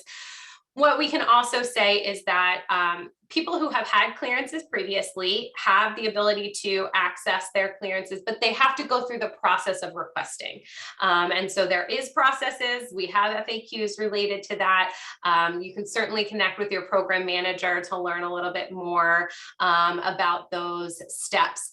But right now we should go into it expecting that we need to follow those certification processes. And even if people did clearances last year, clearances are required. They may be valid from the previous year, but they are still required. And we want to make sure that every worksite supervisor is going through that onboarding. So what I will say, I think that there's some questions just about what you will be able to see. We are working with our partner internally, Festo Akiti, who some of you may know as our Director of Partnerships for Employment Pathways. We are working collectively to determine what those process flows are, and we'll certainly share more information as we get it about when that access is. This is the space where I had kind of mentioned, we wanted to start the system. There were still some unknowns. What we are committing to, though, is not to repeat what we saw last year where we weren't doing anything until May. So while I can't sit here and tell you all of the details right now, we are not going to delay the worksite process as far back as we saw last year. And then I did see this extra question. Thank you, Charmaine. Absolutely. If supervisor has clearances that are valid, so meaning that they have been done within the 5 years at the end of the program. So I don't want it to be 5 years as of May and then they expire. So it would have to extend all the way through August. That clearance is valid and can be used to submit. And so that is fine. It doesn't all have to go through Sterling, but they would need that copy to be submitted. Just some other things about work sites. As I mentioned, we don't have all the answers here, but we are looking to make sure that that process is starting in February, and we will roll out those details as soon as that we have them for you. What we are talking about with work sites, I would say we're working to really mimic the same type of language that a young person is going through. So as you're thinking about the worksite experience, it's the same that we just went through for the youth experience. We're asking for worksites to complete an intake, meaning tell us about your site, tell us about your information, having that all in one central place. That is really going to be the first step. Then it is going to be qualification. Do you meet the necessary requirements? Do you have enough staff? Do you have, have you set up the necessary safety checks? And that may include you as a provider verifying that you have qualified that this is a safe workplace for an employer or for a young person to go to.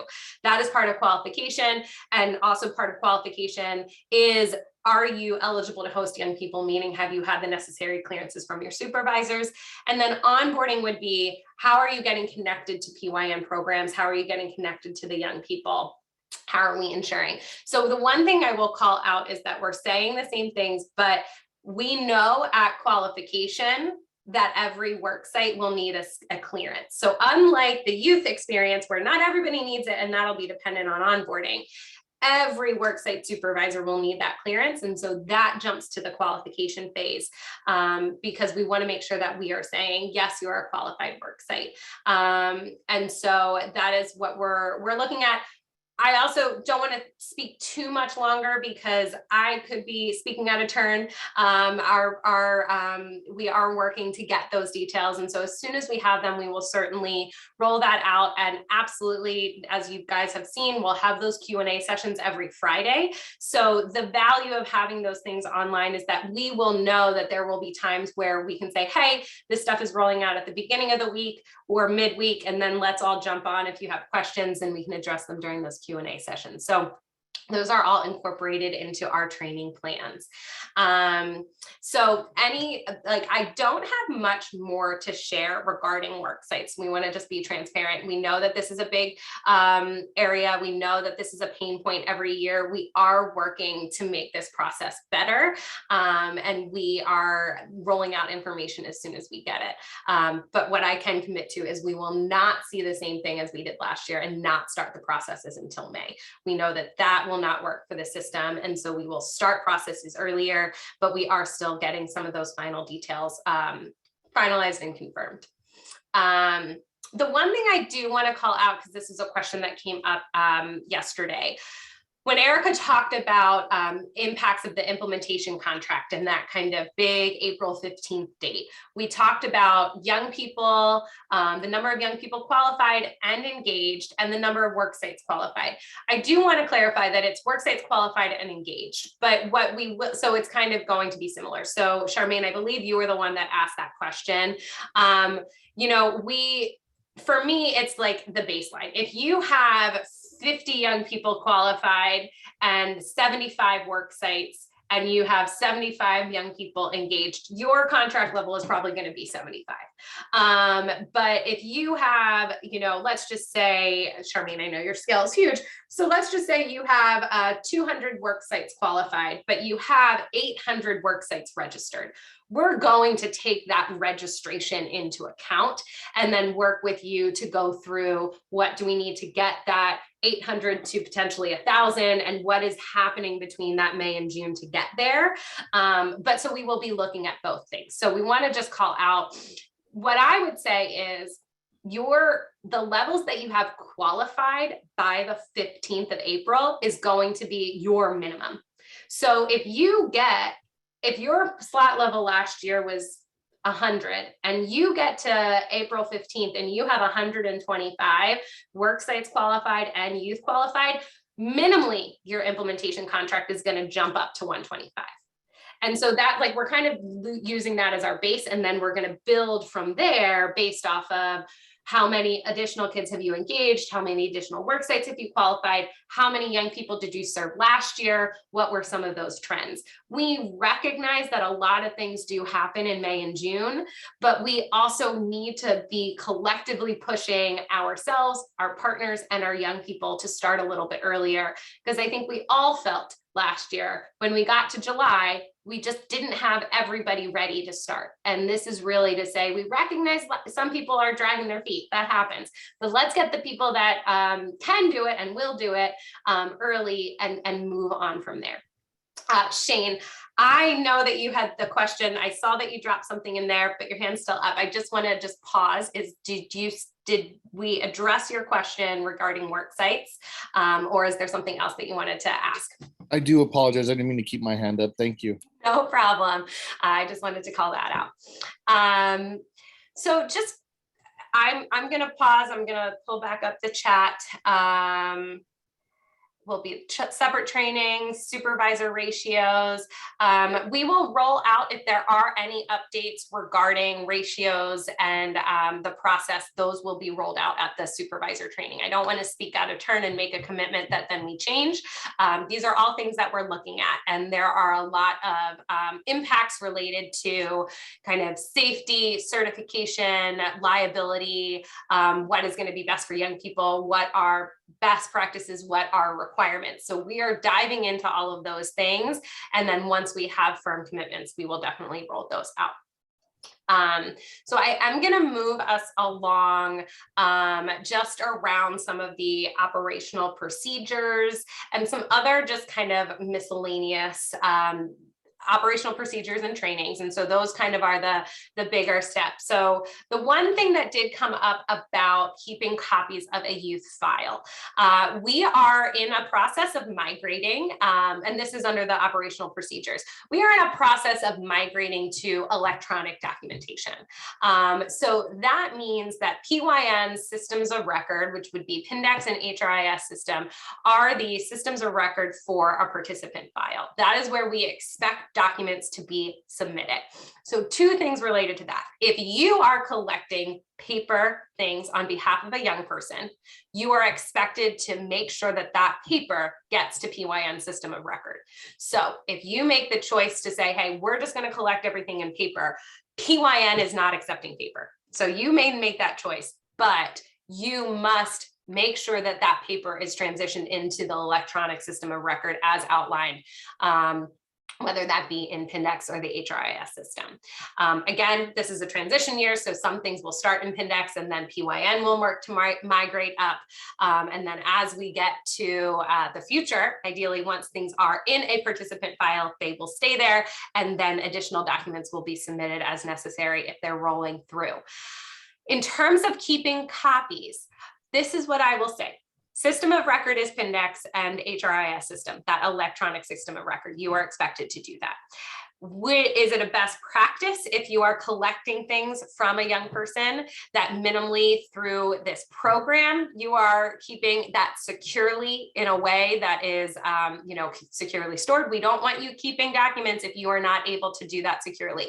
So I think that's also, if you are looking at, yes, that's helpful to pull information. Hey, I have a copy of your social. Make sure you have lockable filing cabinets. But the system of record in which a full file will live is that electronic system. Michelle and I are working really closely on like updating policies and procedures. We're all dealing with some new stuff. So some of the language that folks might have had in the past, we're recognizing did reference a lot of paper. And so we're looking at where those references might be and what needs to be updated. But what I will say is that our formal system of record for participant files will be Pindex and HRIS, centrally HR, Pindex and centrally HR, I'm going to use the actual names. And then as we kind of migrate through, Pindex will no longer be part of that, and it will all migrate over to that centrally HR. And so that is kind of just addressing the one question that we've gotten so far about the operational procedures. The other question was just about trainings and, are trainings required? Absolutely. What we are saying is that we are hosting a variety of ways to do training. So what we are expecting is that you as an organization and the staff working in your organization are adequately prepared to run and operate programming. So we are putting some things in place to help that happen, recording sessions. So if a staff cannot attend, they should plan to watch a recording. We are posting slide decks. We are putting things up.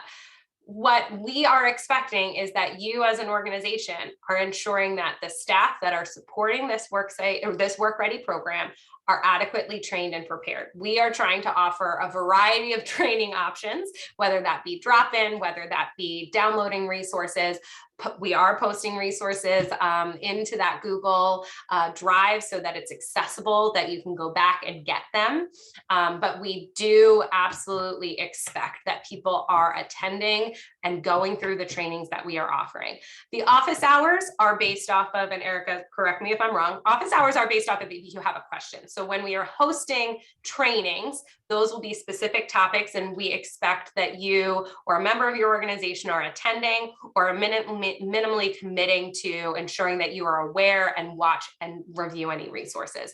The office hours are really your place to get those questions, particularly like what we're doing here. This is a little bit of a bigger office hour, but I think that it would be in a similar format where you can popcorn those questions and we can dive deeper. So I just also want to clarify that the difference between a training, which is, hey, this is a kickoff, or this is our worksite training, or this is our Sterling training, or this is our program plan training.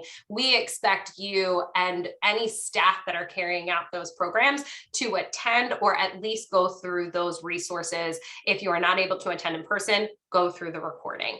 If you are and you're not, then making sure you go through that. Joe, I just saw your question about system access. Your program managers will be following up, I would say, within the next week regarding verifying who needs to kind of be recertified and get connected to your current code versus who needs to complete that EULA. And we will be sharing some of that information. So yes, so no, it has not gone out. It will be going out within the next week. And so we definitely want to make sure. And so like, as Erica said, we recognize that staff turnover is pretty big. And so we kind of put out that initial survey back in December to get your contract started up. Not everybody was able to complete that. And then we also recognize that even from December to now, the contact information has changed. And so if you or staff from your organization are not getting emails, as Erica kind of called out from the beginning, please let Erica know. Or if you are connected to your program manager, please let your program manager know. Those program managers are going to be the ones sending out information to your specific organization. Hey, this is the list that we need from you about system access. If it's a new staff, they'll need to complete the EULA process. Ultimately, we are working with our team. What I can share is that for folks that have completed the LOI, your codes have been entered into Pindex. So once we start that system access process, you will start to see your codes. Once the application goes in, young people will start to filter in. But if any staff have not signed the LOI, then that is also a pause to get into system access. We're really tying that to that area. And then there's also the component of if there are new staff that have not completed an end user license agreement, that's what EULA stands for, that they will need to complete that. And so, just calling that out, Joe, I think that was a great question. Shane, let me go through. We can definitely, can I ask, and you can drop it in the chat, is it specific to your budget or is it kind of a universal, the way that we are doing our budgets? And you can feel free to come off of mute if you want to just answer that. Universal. Okay, then go ahead. Let us know, see how I can help to navigate that. So I'm just going to use mine as an example, but universal. Our contract says 15,000. Is that for the year or is that just for the first time? That is for the startup. So that is between January to June is that 15,000. That's your startup award. Your Thank implementation. God. What? Thank God. Yeah. So then your implementation award will be effective July 1, and then will be based off of your cost per slot and will be the same percentage cost per slot that you have seen in previous years. And so really what we're saying is that we were able to make an earlier commitment because we knew what the levels were for funding through June. So we rolled out those earlier commitments from January to June. That is what you have your contract. That is only covering that period. You will then get an additional award that will cover the cost from July 1 through September 30th. That will be reflective of a traditional cost per slot. And that is what we're calling that implementation contract. Thank you very much. I appreciate it. Yeah. What I can also do, we had some of that in the FAQs related to the startup contract, but we can also put it in here. We created a little bit of a chart, I think, to help people see how that is calculated. And for the most part, you know, we really are looking at some increased awards, especially for the startup period. And so obviously we're working a little bit longer, and then this is your 15,000 is based off of that category size. So that's yours, Shane, but then each one has based off of category. It's not cost per slot for the startup. The And so- implementation will be cost per slot. February to June, that's what that funding is for. January to June. So if January you to do June. have expenses, you know, I know a lot of organizations as you're going through your budget, and I don't want to speak to everybody, but talk to your fiscal teams, or if you know, but once budgets are approved, then you can begin invoicing. But technically you can budget based off of January 1 start dates and incur expenses based off of January 1 through June with that startup award. And then we will be giving notification, I would say end of April, early May, of that implementation award that's aligned with your cost per slot. So we'll make sure to put some of those answers and carry them over in there. Ebony, your question about middle school career exposure programs. Really, that is what we will be talking with you as you are doing your program plans, as you are thinking about what type of programs you want to operate. If you as an organization are interested in supporting middle school age, you should begin recruitment for that using their code. And then as we get to those implementation contracts and your program plans, you should let us know. We plan to run a career exposure program for 25 young people. And so that is, we are, again, this is a little different.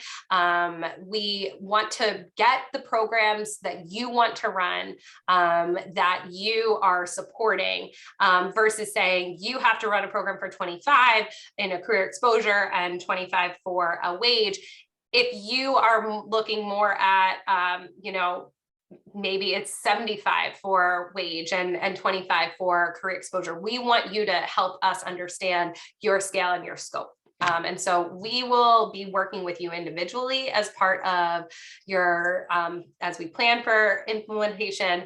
And yes, they will still use that one code for your organization to be connected. And then as you,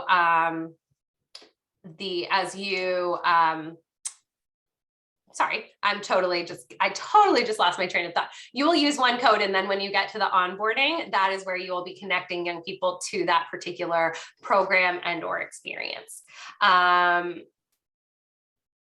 Will the listing of the models be on the program locator? So we are allowing you to say, if you know right now that you're going to be running an early, intermediate, and or innovation accelerator, you can select that. If you don't know right now, you can select that as well. So Melissa, you absolutely, if you know your program is you're going to offer multiple within your organization, please list the multiple options on there. If you don't know, you'll be able to say, we don't know. This is also the place where you can call out in your program organization blurb, hey, we will be running both intermediate and early programs this year, and we'll be identifying young people based off of their qualification to which program they might be connected to. And so that is really how we're operating for this year. I'm just looking through some of the other outstanding questions. One thing that I'm going to call out that we did have a couple questions, and this did come up yesterday when people left, but just I want to reiterate the program period for the actual experiences. If you are running an early and intermediate program, or traditional work ready program, please expect that that programmatic window will be from July 1 through August 26th. So the last date for which we expect young people to be working is August 26th. That is a pretty big window. And what we've seen in the past is that some programs have experiences, either staggered start, or some programs will say, we're going to start on the 10th and run until the second week in July and go through the third week in August. I don't have a full calendar on my date. But what we are saying is that the programmatic window, young people should not start before July 1 and can work through August 26th. Your implementation contract will be July 1 through September 30, so allows you to do that follow-up, the program closeout, but young people should not work past the 26th of August.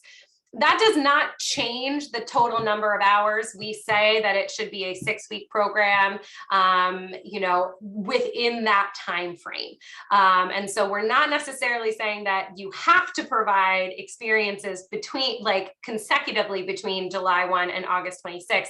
We just know that, you know, some people, when in the years past, when we said it was only that 6-week window, we would consistently see, hey, we started a week late, can we go a week later? So when we talk about the programmatic time period, that's where we're saying that is when you can operate programs. If you have operated an Innovation Accelerator program that started earlier, we will work with you individually on your program plan. We had very, very few, it was a very, very limited number. And if you are part of that group, you know who you are and you can follow up with us. But that the majority, I would say 99.9% of our programs will operate between July 1 and August 26th. That does not mean that you have to be consecutive in that. The other thing that I will call out, as you guys are all looking at your calendars, just know that July 4th falls on a Monday this year. And so if you were planning to start that first full week of July, that would either be kind of the 5th as a Tuesday, or you would be looking at that following Monday and then run this consecutive 6 weeks. And so that is the exact type of thing. If you know that information, put that on your website. You know, like if you are back to what we talked about earlier, PYN will be talking about programs will operate between July 1 and August 26th. If you as an organization know, I'm Mural Arts and our programs are going to be, you know, July 15th through, I'm making up dates, but July 15th through August 20th, that should go on your organization website. So that if a young person is like, hey, I can do this, and then they see that that's maybe a week that they're on vacation, if you're not going to be offering opportunities for makeup or things like that, those are the types of things that might be helpful for you to think about putting on your organization website. If you don't have the capacity to put it on the organization website, these are the types of things that you should be talking about with young people during their qualification and onboarding. When you're talking to them about, is this program going to be the right fit, knowing when you're going to operate your programs and how you might deal with adjusting if a young person misses a week. Can they make up hours? Will that week be missed? Those are all things that you should be starting to think about, and then will likely come in when you think about actually completing those program plans. I do want to address out of school time partners. We did get a couple questions that are related to this, and so I felt that it would be helpful kind of to address the whole group. Out of school time programs. So not you as an organization, if you only ever ran an OST program, you did not get a separate Work Ready startup contract. That is because your OST contract for your OST site does go through June 30th, which is the same time period as our current startup contracts for those not operating OST. And as part of your OST contract, you are expected to work and prepare young people for Work Ready Summer. So in essence, our OST sites have already received expectation of getting young people prepared for Work Ready Summer. So what we issued for our startup contracts are for programs that are outside of the OST system that are above and beyond. So if you're an OST organization and you received a startup contract, it means that that was connected to your slots outside of your OST allocation. If you didn't receive a startup contract, but you are an OST site, that simply means that we expect you to continue to engage for your OST allocation and work with young people to get them connected. At this time, OST sites did not get a separate code. We will be rolling out and sharing additional details about what that means as we get closer to implementation, as we think about what those OST programs might be offering, if you're offering wage programming, what additional documents, and so on and so forth. Those details will be rolling out in your CCCs.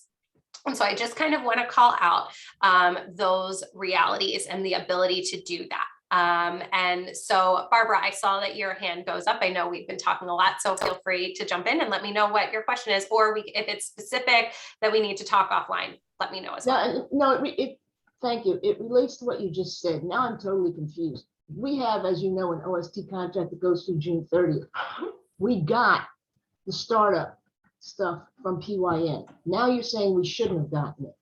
I emailed you numerous times to ask you what's going on. So can you please let me know whether we're supposed to have this startup contract or not? Temple has traditionally had slots well above and beyond the OSTL allocation. And so that is what that is connected to.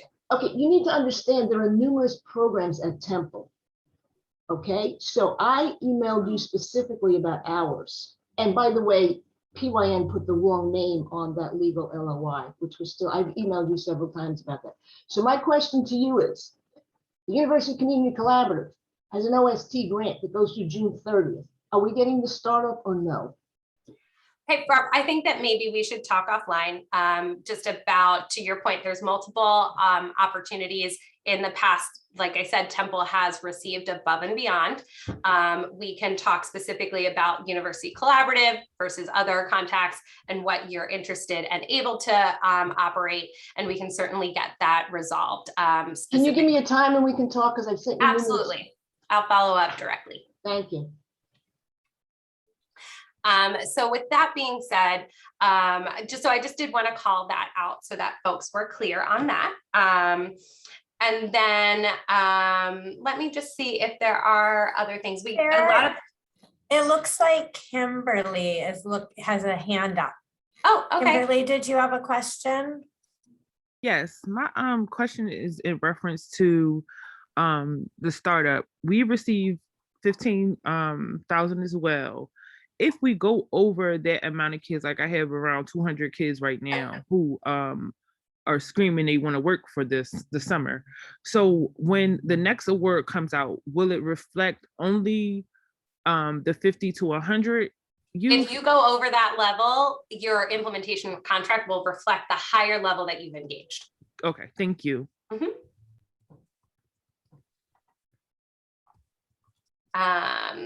Erica, you're looking at the chat as I'm looking through the FAQs. I'm seeing some shout outs of enthusiasm for the increased award. So just to make it clear, in case anyone missed it, incentive programs can go up to 1,000, and wage programs, I did the math this morning and I'm just going to redo it. $11 an hour for 120, which works out to 1,320.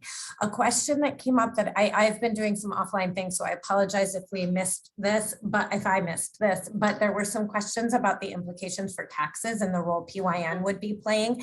We touched on this yesterday, but a couple of our team members, Jesus and Kai, are working on gathering and have gathered a number of materials. And like I said yesterday, we cannot provide tax advice. We are not accountants and that's not our service, but we are gathering youth-facing materials that are friendly and easy to understand. Kai and Jesus have put a lot of that together. It went out in a constant contact message to all youth who were paid at least once in summer 2021 or during the school year. So those materials help them understand what is a W-2, how do I fill out my taxes, all of that. It directs them to the resources that are outside agencies that are able to provide tax advice. We will continue to offer that information. Those of you who may have accessed our virtual resource library last year, we're going to include that on the financial literacy tab. There will be time where Kai and Rashay and Dariella are sharing program resources, and we will go through the virtual library again, make sure you're connected, know how to get to it, and those resources will live there. So just wanted to say, along with the increase, I'm seeing Cynthia, so not a $595 cap, $1,000 cap, and $11 an hour for wage-based programs, which works out to the $1,320. The $595 last year was for incentives. This year it's 1,000. I'm trying to see if there's anything else. A bunch on those max. So I seen a bunch of questions about the max amounts. If I didn't answer it, please put it back in the chat or raise your hand to clarify your question. Melissa Keith, great to have you here in your new role. yes, we are hoping all programs fill out our program locator survey. Hopefully they know which programs, which models they will be running and then can select that. If there's a chance that some programs won't know and won't be able to select that, we will update it as we are able to. Ebony, your program manager and Darielle can reach out to you about middle school career exposure.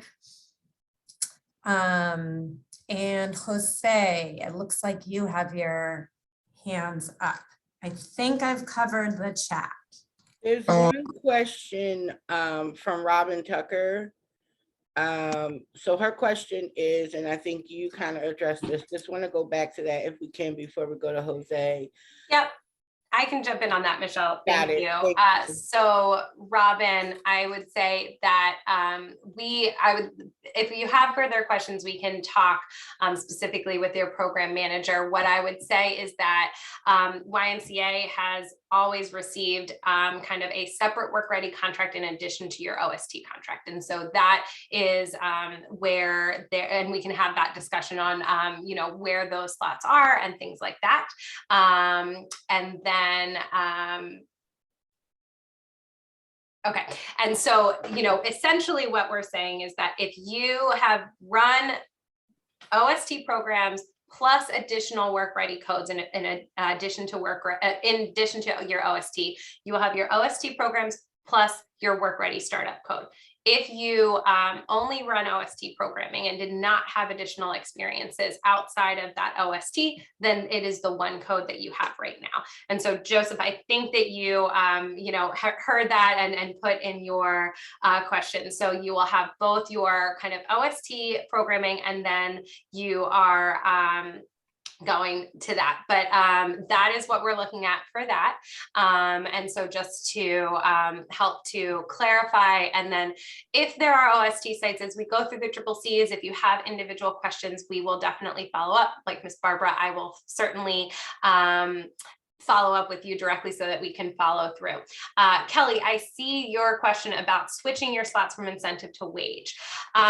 Essentially what we're saying is that we are not dictating at this point. And so if you would like to do that, there is no further action you need to take with your startup contract. We will negotiate and have that conversation with you as we get to that implementation contract. And so right now you are recruiting and enrolling young people for Work Ready. And as you're doing that, you should be thinking about the programs that you are planning to operate. If you want to have more wage-based opportunities, that is absolutely fine. That will start to come out in your program plan and then will be reflected in your implementation contracts. And then the other thing I saw Cindy, and then Jose, I see your hand up, so I'll jump to you next, but it's Cindy, you had asked, just to clarify. So you had asked, is there a $5.95 cap for participants to earn? And then how do we do that at $11 an hour? So the two separate increases in compensation. For incentive-based compensation, we are going from $5.95 to a max of 1,000. So you will be working through your program plans to align your incentive activities and incentive workbooks that will allow young people to earn up to that $1,000 max. If you are operating wage-based programs, then the hourly is $11 an hour. And so in incentive programs, the max incentive, which is a type of milestone-based compensation, will be 1,000. And then if it is wage-based, which is straight hourly, when young people are tracking their time based off of the work that they're doing while on site, that will be at $11 an hour. This is really based off of, you know, at various levels of feedback. We've heard from you, we've heard from young people. We still look at incentive-based programs as different than wage-based programs. There's also different tax implications in terms of take-home pay and what's taxed up front and not. As Erica mentioned, we are not tax experts, and so I will not speak further on that, but we really looked at what we felt like would be a competitive opportunity. We did get feedback from a lot of you, especially some folks that ran service learning programs in previous iterations that last summer kind of got switched over to an early program at incentive. And that was a drop for young people in terms of their compensation. So the $1,000 also kind of right sizes the compensation to kind of our service learning pre-pandemic when it was still wage-based and non-incentive based. And so there's a lot of things that went into it. And so hopefully, as you are all rolling this out to your constituents, your young people, your parents, the headline is, if you're offering incentive-based programs, the maximum is $1,000. If you're offering wage-based programs, it will be $11 hourly. And let me just go through any of the outstanding things that we might not have discussed. Oh, Jose, I realized that you had your hand raised. If you wanted to come unmute, I'm happy to address your question. So I think you kind of explained this, but I'm still a little bit confused. So I know, like, in the past, we've been told, like, for example, you have these many slots for career exposure, this many slots for work experience. And from what I'm understanding now, we can kind of like choose where we're putting where and who. And so I'm wondering how that works as far as, like, you know, usually like the budget will be based on, let's say 25 or 50 participants in this. And I'm just wondering, like, how does all that work? Like planning, like, is it just like basically like just plan for the program for the students you have and the budget will reflect that? Or I guess I'm just a little confused. Like, how do we figure out how do I know if I'm over enrolling or under enrolling? Or I guess, is it just, do we do it to our capacity?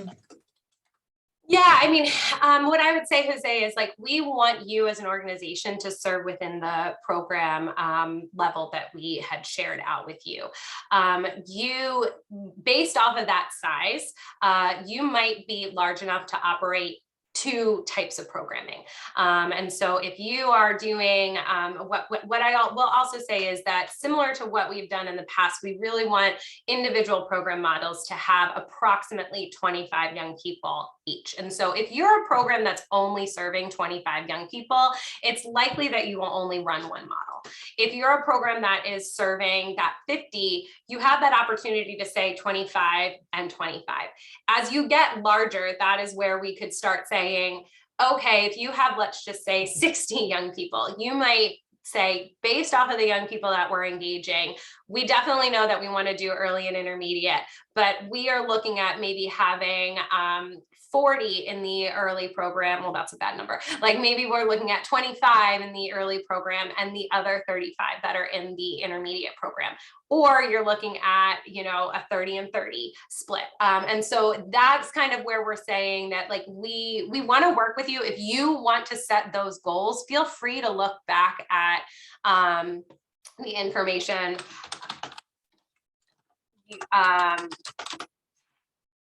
Because, you know, like I shared with some other folks, if you really like your program that was like 75 wage programs and 25 incentive programs, by all means, do the recruitment for that. You know, we are not saying that you shouldn't. If you really need to kind of, for your planning as an organization, say now what your goals are, do that.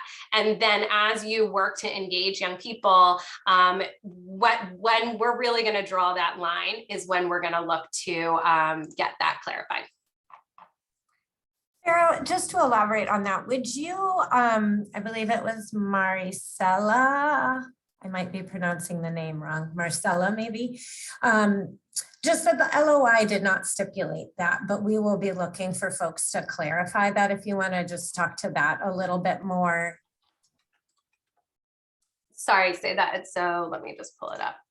So a question about whether the LOI stipulated this is an early or a wage, and that it doesn't. And if you want to just speak to that a little more, and then Darielle, if you want to pop in and talk about the implications for the program plan and what you'll do if you're running multiple models. Yes, speaking to the program plan, there is a template that's going to be for early and for intermediate, and I think one for Innovation Accelerator, or it might be your own sort of process for planning that, but you can definitely adapt program plans for each model for sure. And we can work with you sort of one-on-one or in those trainings or during office hours. to make sure that you're on track with your program plans for sure.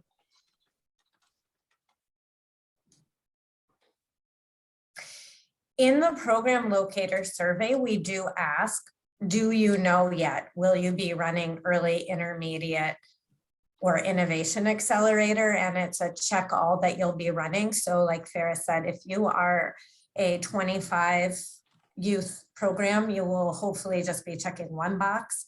If you have got 100 or 200 youth, you might be running multiple models, in which case you can check that and that will be displayed. This goes to Melissa Keith's question. That will be displayed on the program locator. And so that is one way you'll be letting us know which models you're running. Michelle, this might go to you. Evelyn has a question, and this is a bit of an OST related and work ready school year. Youth will be receiving debit. Will they be receiving new debit cards, or will they use an existing debit card? There's some nuances there that Michelle, maybe you can speak to. So we are still trying with the shifts, essentially HR, and using 2 system of records where onboarding will happen there. There is 2 statements I can make. Individual youth will select their best payment method option at the time of enrollment. So when, not enrollment, at intake. So when they fill out their online application, it's going to ask them what type of payment method you wish to receive. At that time, what we need to clarify is that we cannot engage in electronic direct deposit payments with 12-year-olds. So 12-year-olds will automatically default at onboarding to a check payment. For young people who currently have a debit card, the rule to the debit card, which is why I'm going to work and provide more context in our follow-up once I get connected to the system that we're using, to get more clarity on if we will need to reissue payment type due to centrally HR, or as long as a payment was issued within 90 days of the July 1st start date. So there's a little bit clarification on what is the last type of payment when it was deposited to the card, if the card remained active. So we will give more guidance. So to Erica, we will clarify additional FAQ around the distribution of debit cards, payment types, and more information can come by February 15th.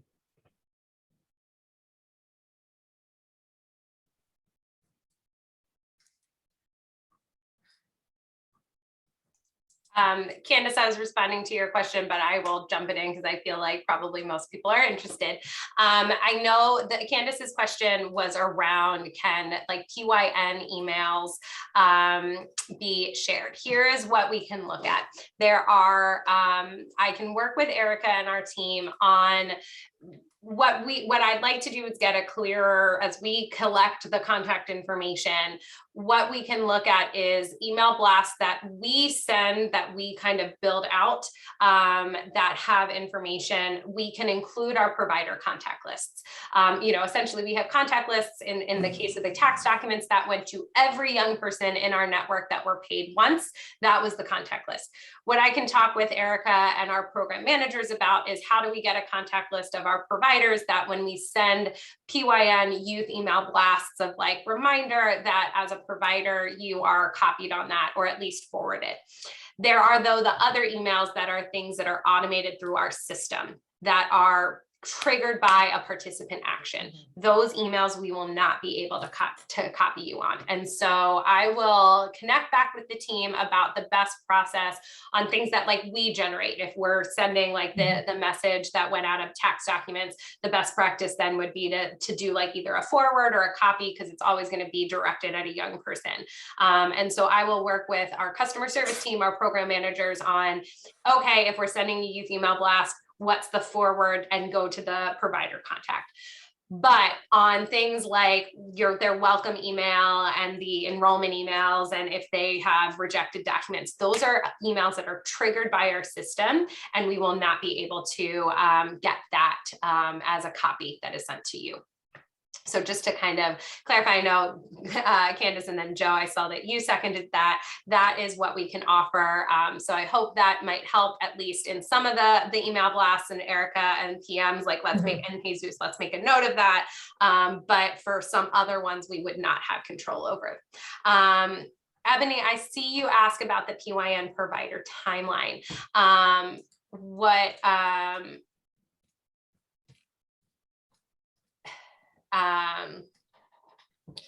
So what I would say is, you know, I think that we have tried to do provider timelines in the past. I think that as we learn through, we will share major milestones. So the major milestones that we know right now, application launching February 15th, the kind of key date of April 15th, we'll look at placement dates. But I don't want to commit to saying this is kind of the full timeline, because when we've done that in the past, we always adjust the dates.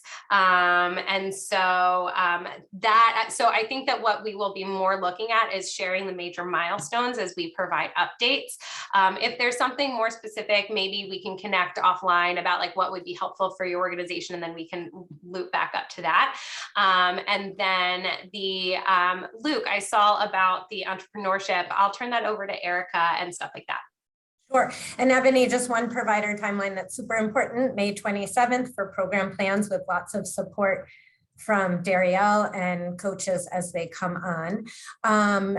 Luke, you can use the chat or come off mute. Do you mean the BUILD program? I'm not really sure, and I'm not Luke, that's my supervisor, but I'm Julie. Okay. Not a problem. So we had I'll just, a very successful, go ahead. Okay, I'll just jump in with what we are offering, and if it sounds right, great. If you have something else in mind, you can add to that. There is a program called BUILD, written in all caps, and they offer an online-based entrepreneurial program that's super cool. It teaches young people design thinking, lets them get to invent a product or service. It takes about 10 to 15 hours to run. They have redesigned it for this year. I've met with their leadership. They're going to be offering trainings for our provider network coming up. I'm working with Kai and Rashay and Darielle on the best timing for those, but that will fully train providers to implement this year with their newly revised program. It's really, I think, very straightforward to implement as a provider. So if you checked it out a year or two ago and you thought, ooh, I can't quite take all of this on, don't dismiss it, come back, revisit it. They give you a real script, a step-by-step for implementation. I went through it, it's very cool. If that's the one you're talking about, yes, and you will be hearing very soon. If it's something else, why don't you drop that into the chat, or you can have Luke, the real Luke, reach out. Jose, great question. I love that. We haven't touched on this. Anybody who works with E3 knows that we released a comprehensive checklist. It's a very beautiful document, I will say, and it links you to all of your program scope of work expectations. And we're really leaning into not getting rid of our portal, but putting a lot of our programmatic materials. Those of you who have clicked on the links Darielle shared for the slide deck, you might have noticed it's Google Slides, not PowerPoint. We are really leaning in for programmatic elements and ways of communicating, like potentially for telling us when you have in-person enrollment sessions and all of that, to the Google Suite, because we can share live links that you can access. This provider comprehensive checklist for Work Ready Summer is under construction and coming soon, and will be exactly what you are describing. So I'm really glad you asked that question. Your program managers will be sending it as soon as it's ready. Email blasts archived on the portal. I think, Candace, that's a great idea, and maybe we'll archive them on the drive, which can be a little bit easier. We have created, the program managers and Darielle have created this really great document of sort of trainings, and here's the deck, here's the recording. So there's a one-stop shop to go back and see every slide deck and every recording. Maybe we can do that for communication as well. We'll internally work on what the best way is, but loud and clear that you want to know what the youth see. And I get that, you know, as a parent, you know, I feel the same way. I want to know what my kids are being told so I can follow up. So we will work on the strategy and update you. Great. Some cheers in there. So comprehensive checklist coming, build training and resources coming. Yeah, I think that covers what's been brought up. And oh, we have an incentive workbook for the build program. So if your young people do it as part of an incentive program, we have already, what we used the last time we launched this, that ties the different tasks within the build curriculum to different milestones and payments. So you can just dump that into your incentive workbook directly. If you're in a wage program and want to use it as part of your professional development, that's fine. They're there on Friday, they spend 2 or 3 hours doing this. That's just on their timesheet that they were there. So you can use it in both incentive-based and wage-based. All right. So many good questions. I hope we are answering them sufficiently. We're at 11:20, so we have time. Please continue to drop things if they're needed.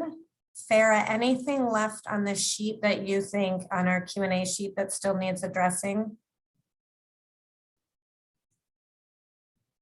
Let me just go back real quick. And I don't think that anything else, I mean, anything that we didn't go into detail, we will certainly include on the formal FAQ follow-up that we will share out with everybody. So the things that will be coming to you are both slide decks, both recordings, and the Q&A document. We'll just need a minute to get that, you know, updated with all the information from today that we didn't already have on there. But remember that in the chat, and maybe Darielle, if it's feasible, you want to drop the 2 slide deck links again, just so people don't have to scroll back up. I really recommend just grabbing those now, then you have them. They are view only. Some people mentioned yesterday that they like to have the slide deck to make comments on it within the Google Suite. What you can do with that is a file, save a copy, make a copy with your name or your organization's name. So if you want to use it as a training material for staff that you onboard with specific notes to your organization, go ahead and save yourself a copy with your name, and you can go ahead and mark it up and add things that are relevant to your specific program. What we're sharing is view only, so you don't alter our official slide decks. Thank you, Darielle. That should link you right to yesterday and today. Most of the information we covered today, apart from the communications, is actually in the day 1.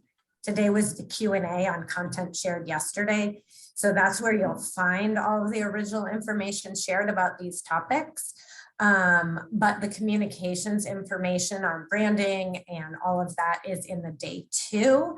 Veronica, thank you. Looks like we are all off to a great start. I appreciate that. I feel that way too. I am hopeful. I know a number of you checked our confused yesterday. Lots of clear and excited, the calm and peaceful. Thank you for sharing your feelings yesterday. That was awesome. The confused, I hope some of you feel like you got some information that takes you away from the confused and over into the clear or excited or calm and peaceful. If you're still confused, your program managers are amazing and will really help connect you to what you need. If you don't know who your program manager is, I'll put my email here right now. I can be sort of your connector to get you to your correct program manager. And if you didn't receive information yesterday, please, please reach out because that means you're not on our spreadsheet. And if you're not on our spreadsheet, you will continue to not receive information. So if you think, oh, I got the slide decks, that's all I needed. No, it's not. There's lots more really important things coming. So if you didn't get the email, even if it was forwarded to you by a colleague, please reach out and tell us who you are and what your role is so that you directly get all the information. Kimberly, did your hand go back up? Yep, I just got a quick question in reference to the $150 incentive. Do you Yes, guys ma'am. do you guys ahead. already have like a social media blast or post for that incentive? It will go out coinciding when we do kind of the public launch of the Work Ready Summer System. Okay, thank you. Wonderful. And on that, getting through the qualification by the end of May is what makes a young person eligible for that payment. We will go into the system, pull the list of the folks who have reached that status. We will begin payouts May 6th will be the first payment that we make. And it's for the first 5,000. So be part of that 5,000. So Candace posted a final question, I think, and Erica, I think it's relevant to kind of look at it and connect it back to obviously LOI and I think the startup contract. So if you want to take it, Farrah want to take it, I could chime in, but I think I get the notion of the relaunch of a startup contract is confusing because people are used to thinking about their program from what they plan to do at onboarding and implementation. And our shift is about startup. And so I think that that's the right. Yeah, so yeah, and I can jump in. I think Candace, what you had put in, I appreciate you taking the stab.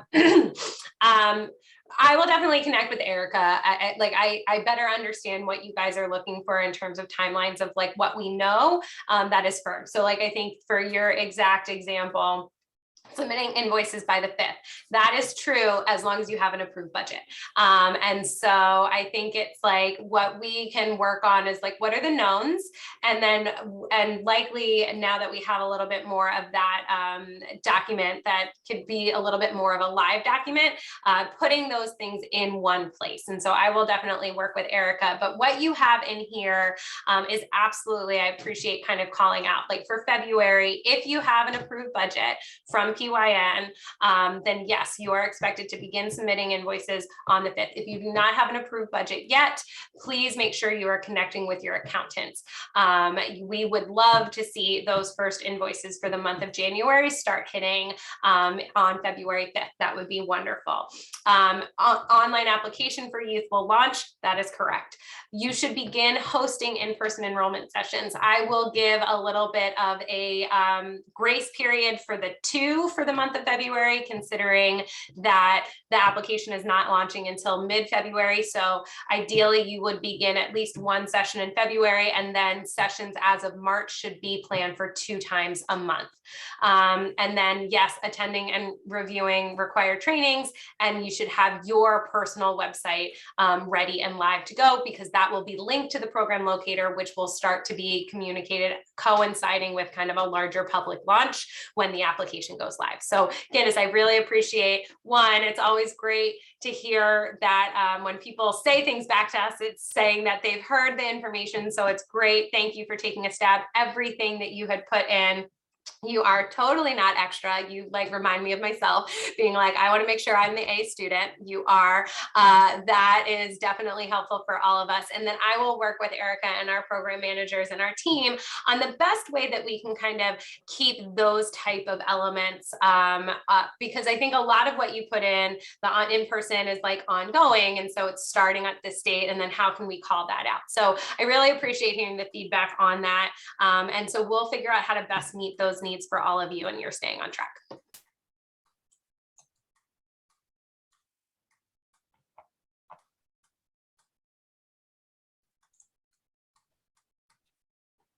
If there are no more questions about budget submission, if we need an extension. So Joe, please, anything related to, I can definitely speak to the larger, broader sense, but you individually should always be communicating either directly with your accountant. If you are not sure about that accounting contact, then you should just reach out to contracts@pyninc.org. Unfortunately, from a programmatic perspective, we can't make any agreements or commitments related to your budgets and contracts.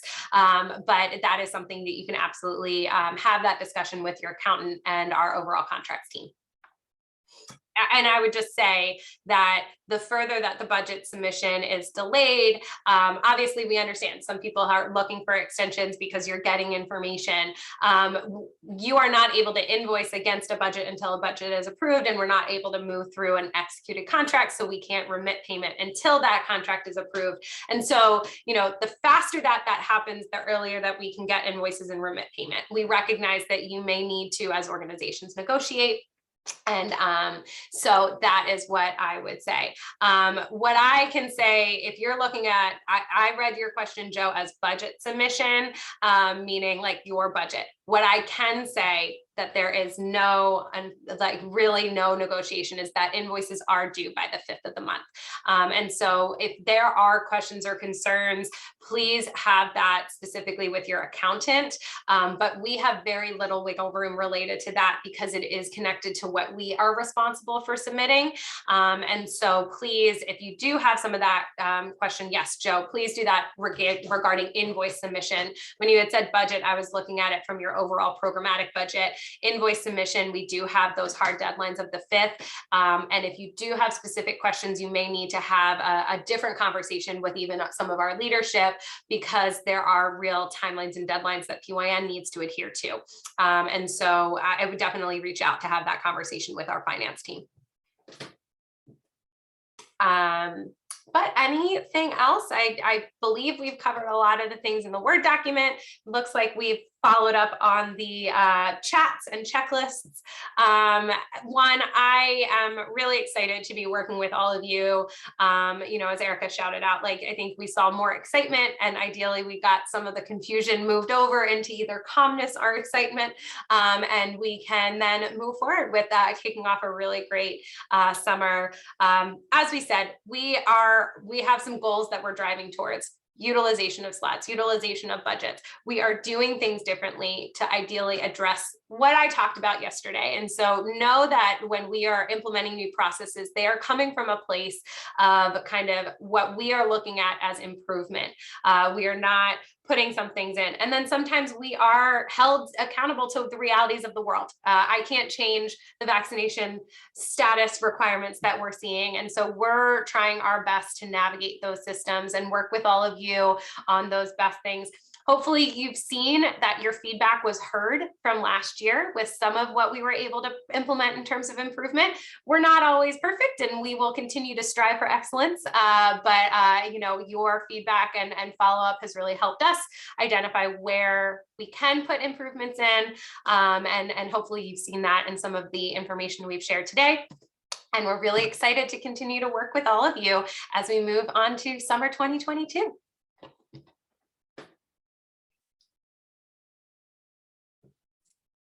Thank you, everyone. Stay on if you've got a burning question that you'd rather do in person than via email.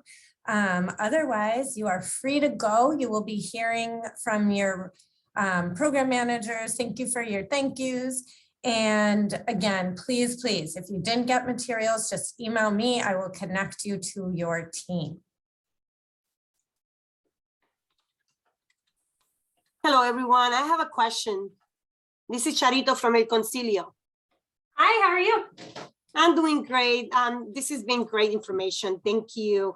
And I'm happy to see and hear all the upgrades from PYN. But I do have two questions. I have a question. What's going to be the implementation of the new implementation for non-English speakers? Because I have a lot of traffic of people who do not speak English, or they limit in English, and they be calling and burning out my phone in my office due to a lot of questions that we cannot answer because it's based on ready That's one. And the second question is, we have a couple of situations last year with a couple of individuals and their behavior. What's gonna be the new, or if it's gonna be an implementation for banning somebody who was misbehaving or commit basically a crime by putting their hands to another youth in our program, and we don't want that kind of traffic back into our organization. So I can speak to your first question. We, as I shared a little bit earlier, our Work Ready customer service team does have translation services. We do have some staff, and as we do recruitment, we do look for bilingual staff on our customer service team, but that is not a requirement. And also the level of bilingual is not always fully fluent. So what we do have is a partnership with a translation service that if we do receive calls from our Work Ready customer service team line, we can set up a kind of translation call. If someone is reaching out to us via email, we can then coordinate a call and a time to which we can call back with those translation services. So that is what we can do to address. We also can utilize those services to translate a lot of our documents. And so once documents are finalized, anything that was not translated last year can be submitted. We had those documents available last year. We translated to both Spanish and Chinese. And so we plan to do that again. That might take a minute for us once documents are finalized to get those translation packets done, but that will be something that we will move forward with. Related to your second question, Michelle and Erica, I think it would be helpful if we possibly follow up with Gloria about our process related to incident reporting and what types of follow-up. I don't want to speak out of turn specifically to that process.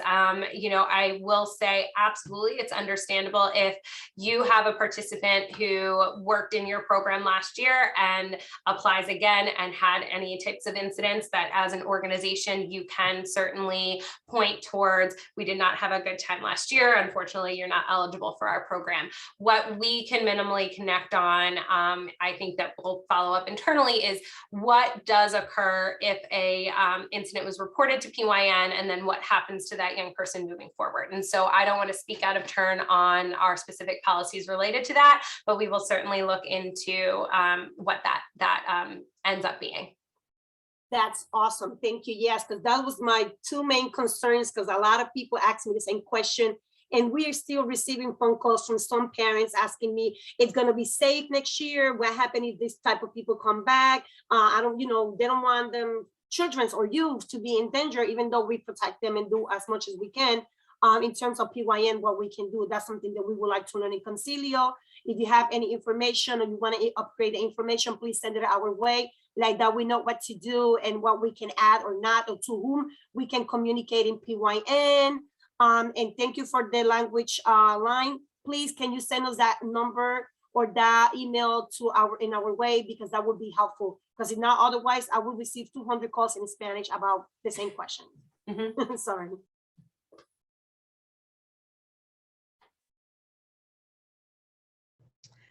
I have a question. Go ahead, Kelly. First off, good morning, and thank you all so much for all this great information. Unfortunately, I missed yesterday. I teach on Tuesdays and Thursdays all day, so I'm not available for things like this.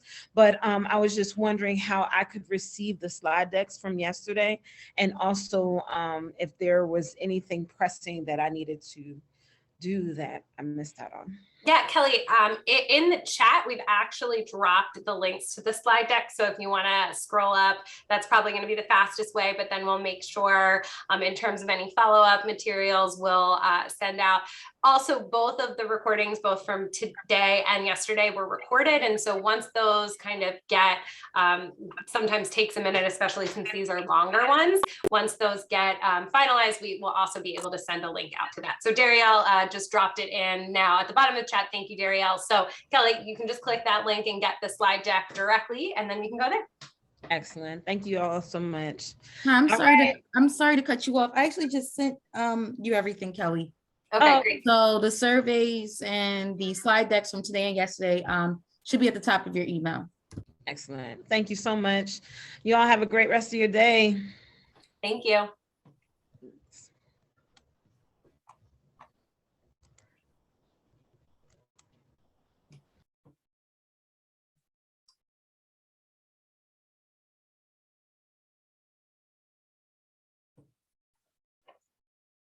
I'm just cruising through the chat. All right, is anybody still on, have a question they'd like to bring to the group?